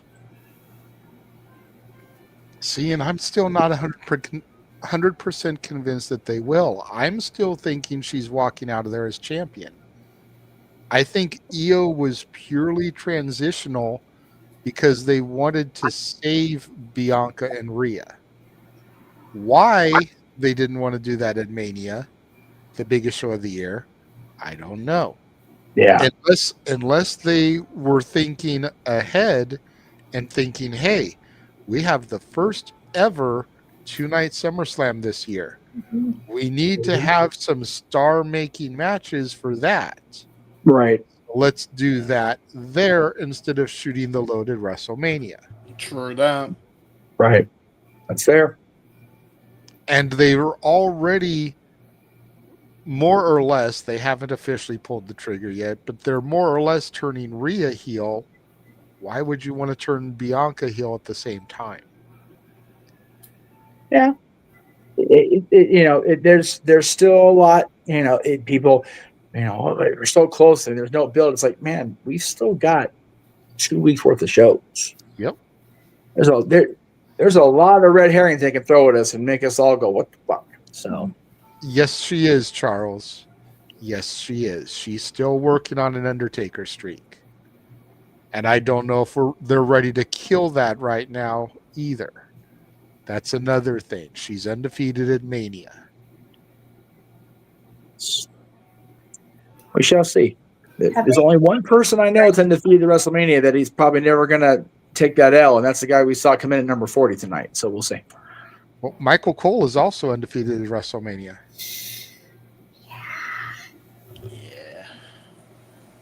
Undertaker has lost twice. Oh, God. Undertaker has lost at WrestleMania more times than Michael Cole has. I'm just going to keep. Go ahead, Ash. You were about to ask a question. Has on screen Bianca Belair's undefeated streak been referenced? Yes. I haven't heard it lately in the build. No, neither have I. It has been referenced in the past, yes. Okay. It's not like Undertaker's streak where he was at like 9-10 before they realized, hey, we have something here. Okay, that's what they at least reference it each year at WrestleMania. Okay, I just wasn't sure about that. That's why I asked. Yeah, I don't recall hearing it in any promos here these last couple weeks, which, Monday would be a good time to bring it up. Yeah, and remind people about it. Yeah, but they do acknowledge that it exists. Okay.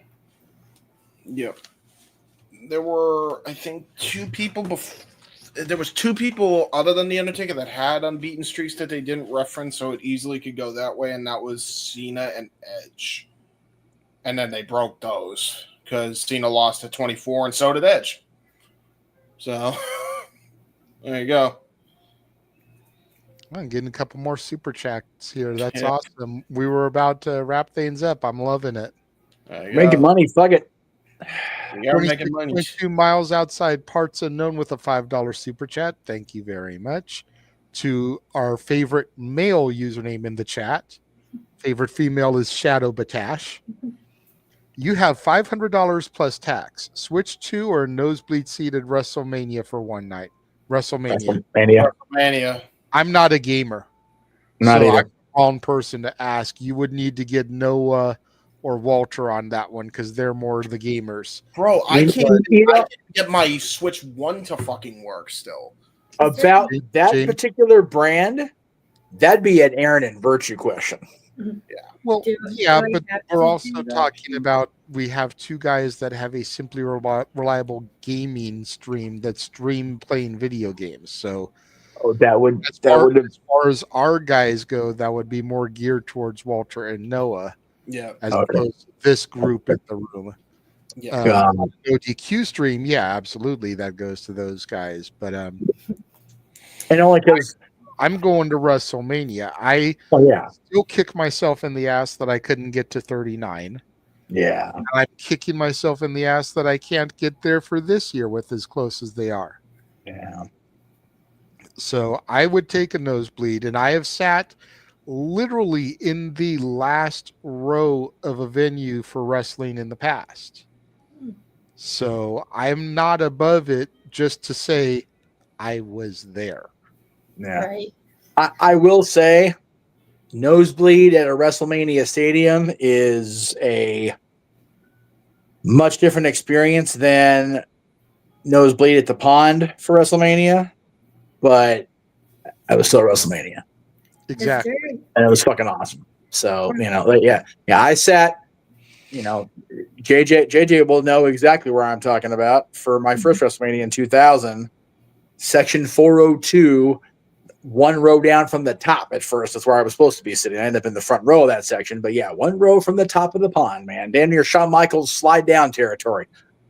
Yeah. And then for 24, Dad and I were at the complete opposite end of the stadium from the entryway, which is why we didn't know the fire was happening until after we got up the next morning. Oh, by the way, if y'all can stop having fires where I work and where I play, that'd be great. Appreciate that. For so whoever set the car on fire in the Pixar lot the other day, fuck all the way off. Thanks. Mess up everybody's day. Jesus Christ. That was bananas. For 21, I don't remember the exact section I was, but I know I wasn't the 300s, which is the tip top. Right. I think I was either in the PRs or I was in the 200s for WrestleMania 21. I know I wasn't the 100. I wasn't on the floor. Right. And I know I wasn't the 300, which is the highest. Yeah. Yeah. I was somewhere in the middle there for my one WrestleMania. Yeah. I've sat in every level of that place for wrestling. I was in PR for AEW. I was in 300 and whatever the hell that was at SummerSlam 2010 when I got fucked up. Yes, Drunk Jeff. Go Jeff at Bob's. Yes. Tom's YouTube and watch that one that's still up there. Is it? When it was taken down, I could have sworn it was still up there. I think it's taken down because of who co-hosted with me. Maybe. I'm pretty sure he took it down after that. That was my no DQ debut. Yeah, unless he heavily edited it, which would be hard because my co-host fucking carried me, nurse fed me to it like a fucking baby. I was so messed up. But if it is, cool. If not, we'll find it and I'll. Well, I mean, considering that you guys are back on good terms with him, it might be up there. I'm back on good terms. Let me be clear on that. Okay. I don't know if they are. Anyway, and then for Unforgiven 02, I was on the floor, not in the first ringside section, but the first row behind the second. If that makes sense. I was close enough where when I walked to go take a leak, Shaq's bodyguard nearly knocked me down and thought I was walking to him.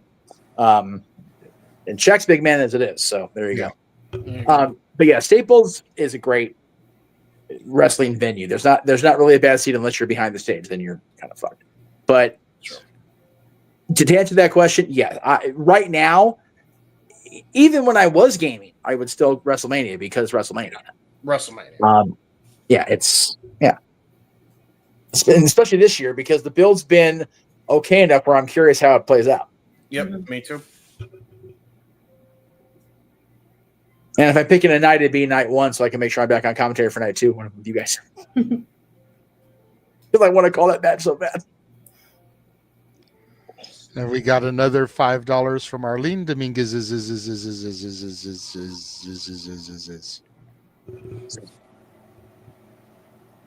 Do you pull the trigger with Dom and give him the IC title, or who do you see winning? Okay.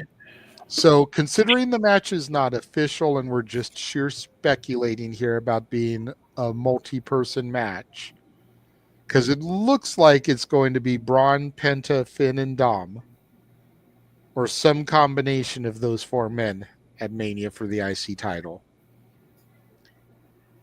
I say do it. Yeah, I agree.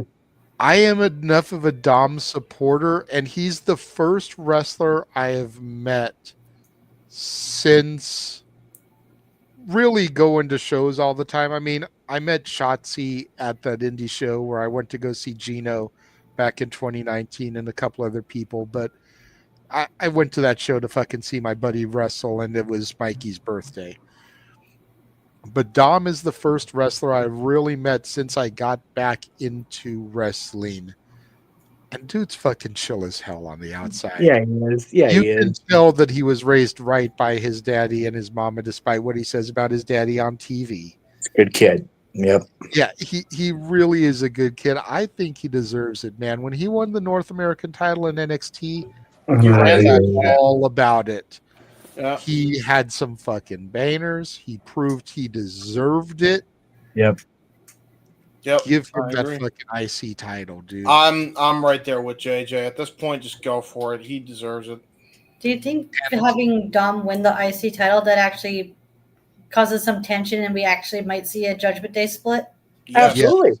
I think that's exactly what will do it, because Dom has been, let's add a new member. Finn has been diligent against it. Yep. If Dom can get it done and win the championship, he proves he's better than Finn. Yep. And Finn needs to listen to him. And if Finn doesn't want to listen to him, don't let the door hit you where the good Lord split you. Yep. He's got Carly, he's got Liv, he's got Raquel, he's got whoever he wants to bring in now, because he doesn't have Finn opposing him anymore. No. And think about this. We're not having this conversation 5 years ago. No. When Dominic came in as babyface, I'm teaming with my dad. Look at me, I'm in the business. There's not one person I can think of, and if I'm wrong, whatever, that was like, oh man, he's going to be one of the top heels in the company, like right now. And within a year, we couldn't stop singing his fucking praises. It is so wonderful to watch that, especially us fans that go back to 2005, and he was the centerpiece of the storyline for all the wrong fucking reasons. That storyline was so divisive. To this day, one of my dearest friends has not watched wrestling since that storyline was a thing. Really? That was the straw that broke the camel's back for What's that? your friend. So the custody of Dominic match, that was the straw that broke the camel's back for that person to not watch wrestling no more? Yeah. Can I ask you, was the penultimate reason because of the Edge Matt Hardy thing coming to life? That I don't know. And again, I don't think she was a hardcore every week viewer like us. But she also wasn't a casual fan. She was right there in that little in between area. But man, when it became about however old Dom was, 7, 8 years old, custody, she's like, yeah, I'm good. This is for fucking ridiculous. And she's not watched. No matter how good I tell her the product is, she will not budge. Have you tried telling her that 8-year-old is now fucking on the show wrestling? Yes. she's even more aghast at that. It's like, all right, like, like if she's aghast at the fact that the kid made good on it, then like, what the fuck can I do, right? Can I? Hang on, before you, let me just say, I love that it's actually in consideration that Dominic Mysterio is going to be up for the Workhorse Championship. Let's fucking go, Dom. So happy for you, dude. Yeah. And like you said, Jay, he is him and his dad both, two of the chillest fucking people I've ever met in wrestling. If there's anybody that does not deserve any of the shit laid on them, including by me, sorry about 2006 again, Ray, it's Dominic and Rey Mysterio. Yeah. Ray has always been cool as fuck. Yeah. Every time I met him, you know, and Dom just showed that he's that dude too, because he had just gotten back from doing a meet and greet at Cricket Wireless. Oh, okay, yeah. To sign and take pictures for the fans that were outside of the Toyota Arena there in Ontario, California. Yep. Ray came, got him, took him inside after he had done for just about every fan out there. Dom forgot something, had to come back to the car, came back over to us for more, and that's when I got him, because I was like, hey, I wasn't able to get up to you the first time. Do you mind if I get a picture real quick? And took it with him. Yeah. He was raised right. Shows how chill Dom was, and I think he had already started the Judgment Day shit at that point. So he had already turned on his dad. Yeah. Or at the very least, the seeds were planted that he was turning. Yeah. Different world, man. I'm just wishing that, even though I'm happy for Dom, I want Dom to eventually elevate other Latino talent that's kind of getting held down. And I hope one of those people in his title reign is Angel Garza. Because Angel Garza and Dominic Mysterio would bang if they actually book it right and they actually rehab Garza. Because Garza should be a singles megastar. And I'm still pissed that, you know, the old regime and now even seemingly the current regime has dropped the ball with Angel Garza. It will never fucking make sense to me. Like, I think with that whole stable, honestly. Yeah, honestly. Humberto, Garza, Santos, they're a fucking afterthought. Yep. And their fucking valet that should have been with them got released. Lopez. And the only reason they're getting any scratch right now is because Ray Phoenix is debuting and they're throwing Humberto to him. Yep. Great. And again, people are, oh, he's getting TV time. It's like, yeah, but once Ray beats him, then what? Yeah. And Angel will be next on that list. I'm sure he'll just, and Andrade, Andrade's been in the news lately for all the wrong reasons, but he's another guy that came back from AEW because AEW was a shit show to work for. But what the fuck have they done with Andrade since then? Not a thing. There are still some things that make you scratch your head about the WWE booking. We're not trying to sit here and hob on the Hunter knob or anything, but there's just so much more good. Trust me, I made my career starting out ragging on Triple H in the Reign of Terror. Yeah. People forget about that. Extreme Mayhem in 2002 started during the Reign of Terror. Our first show was either right before or right after No Mercy 02 with everybody except Vince hates Katie Vick angle. Like, that was our lead topic. Wow. Yeah. And then the first episode of Talk Wrestling was the Benoit tragedy. I'm not allowed to start shows anymore now because of shit like that. Right? Just throwing that out there. Bad influence on the IWC, clear. Hey, like I said, I did those two things, and we are responsible for MJF. So, God damn it, we can't do nothing. Anyway, if you know, you know. If you don't, I'm not going to explain it. It's fucking 1:30 in the morning. I'm not doing that shit. But yeah, I am over the moon happy. Arlene mentioned it. Couldn't get two people to scratch pains together, go to his photo op in LA 2 years ago, Mania. Now there's not a ticket to be had for his photo op in Vegas. And they're more expensive now. by a lot, by the way. Mm-hmm. And he's selling out. There you go. People are spending a fuck ton of money to see this kid in a couple days. So, yes. Good for him. All right. Last couple of shills, getting back to that. Oh, yes. Oh, wait, hold on. Comment popped up. Okay. Well, Yeah, right. A lot of people were shocked about how late they're still up.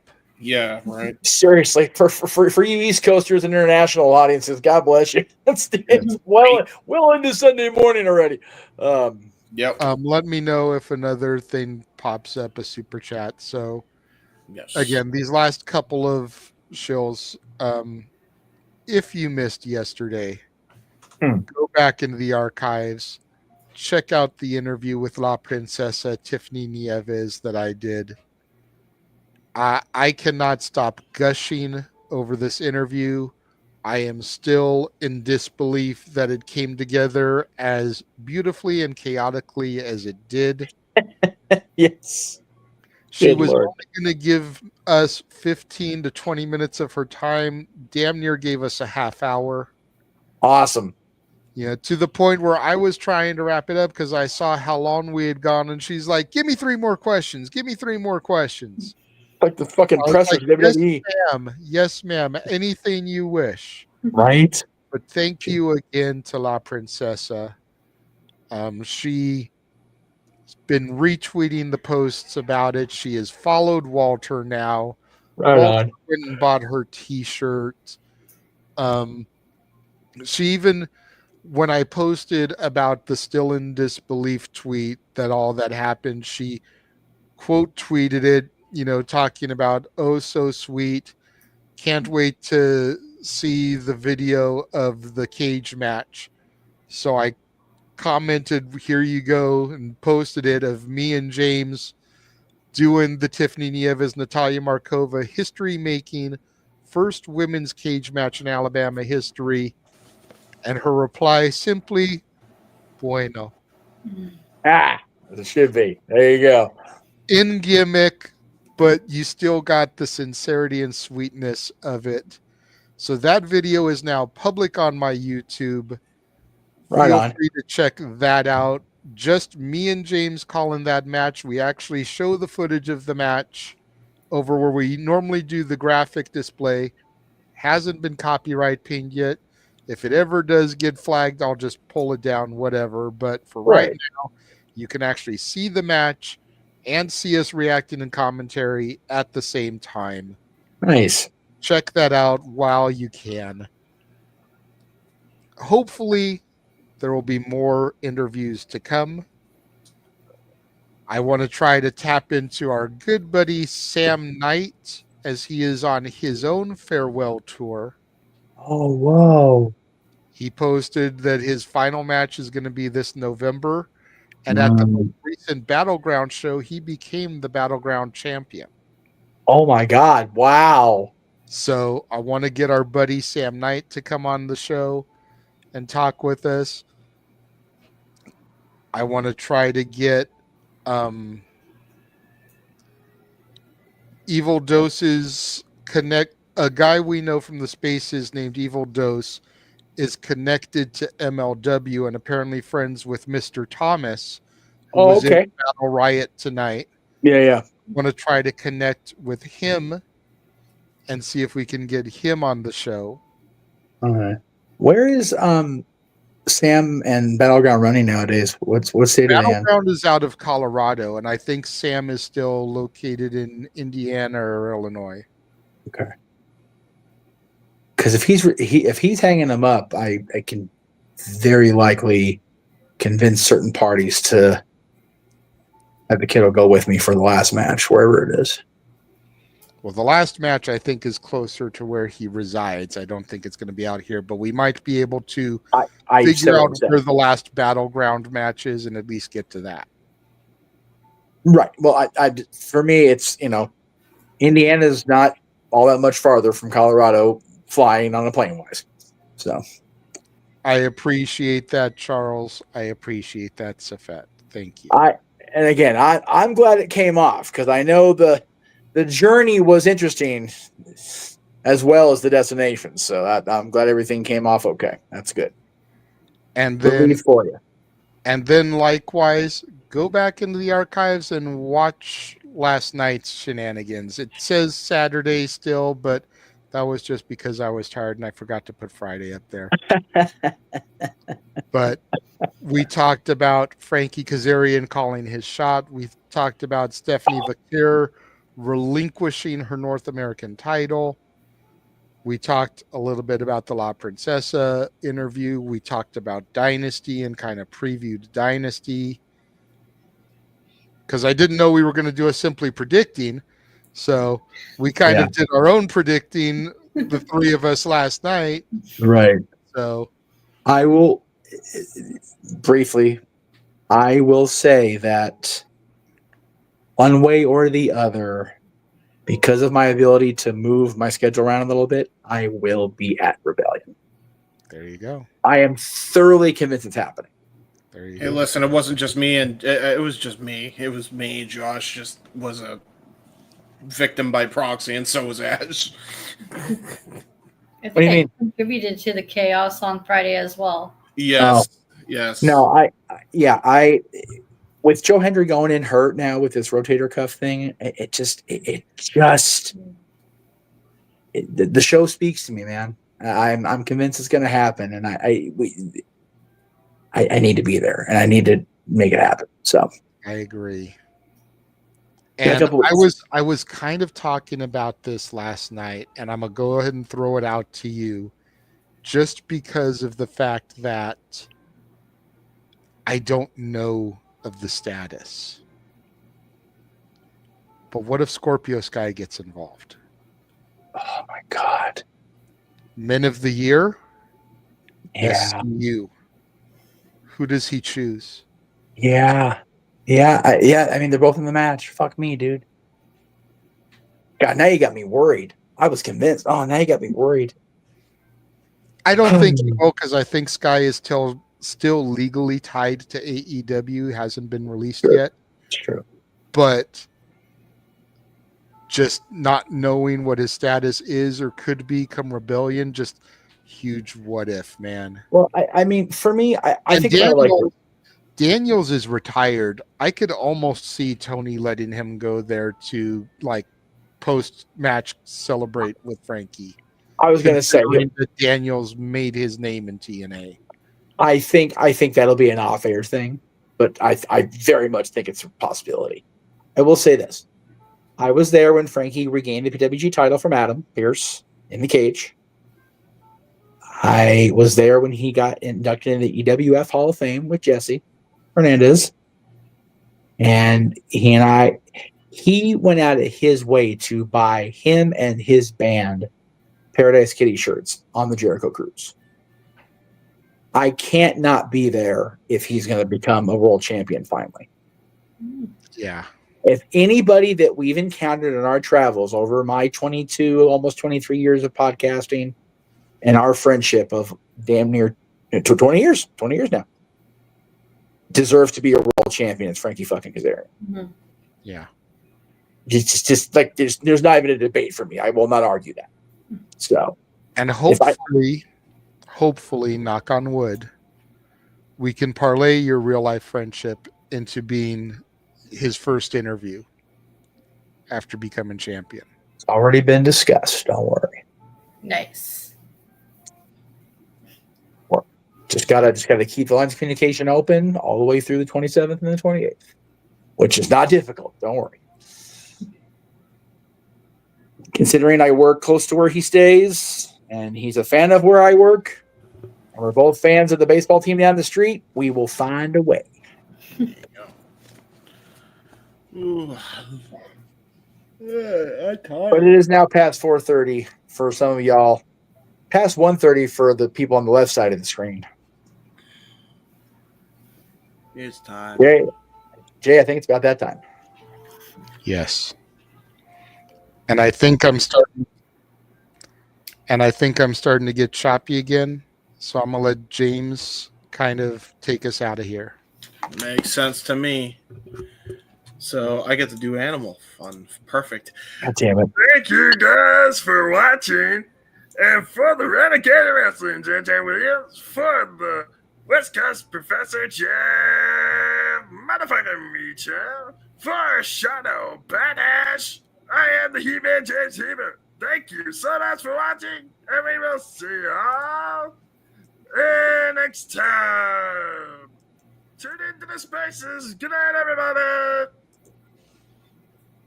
We're sorry, Jim.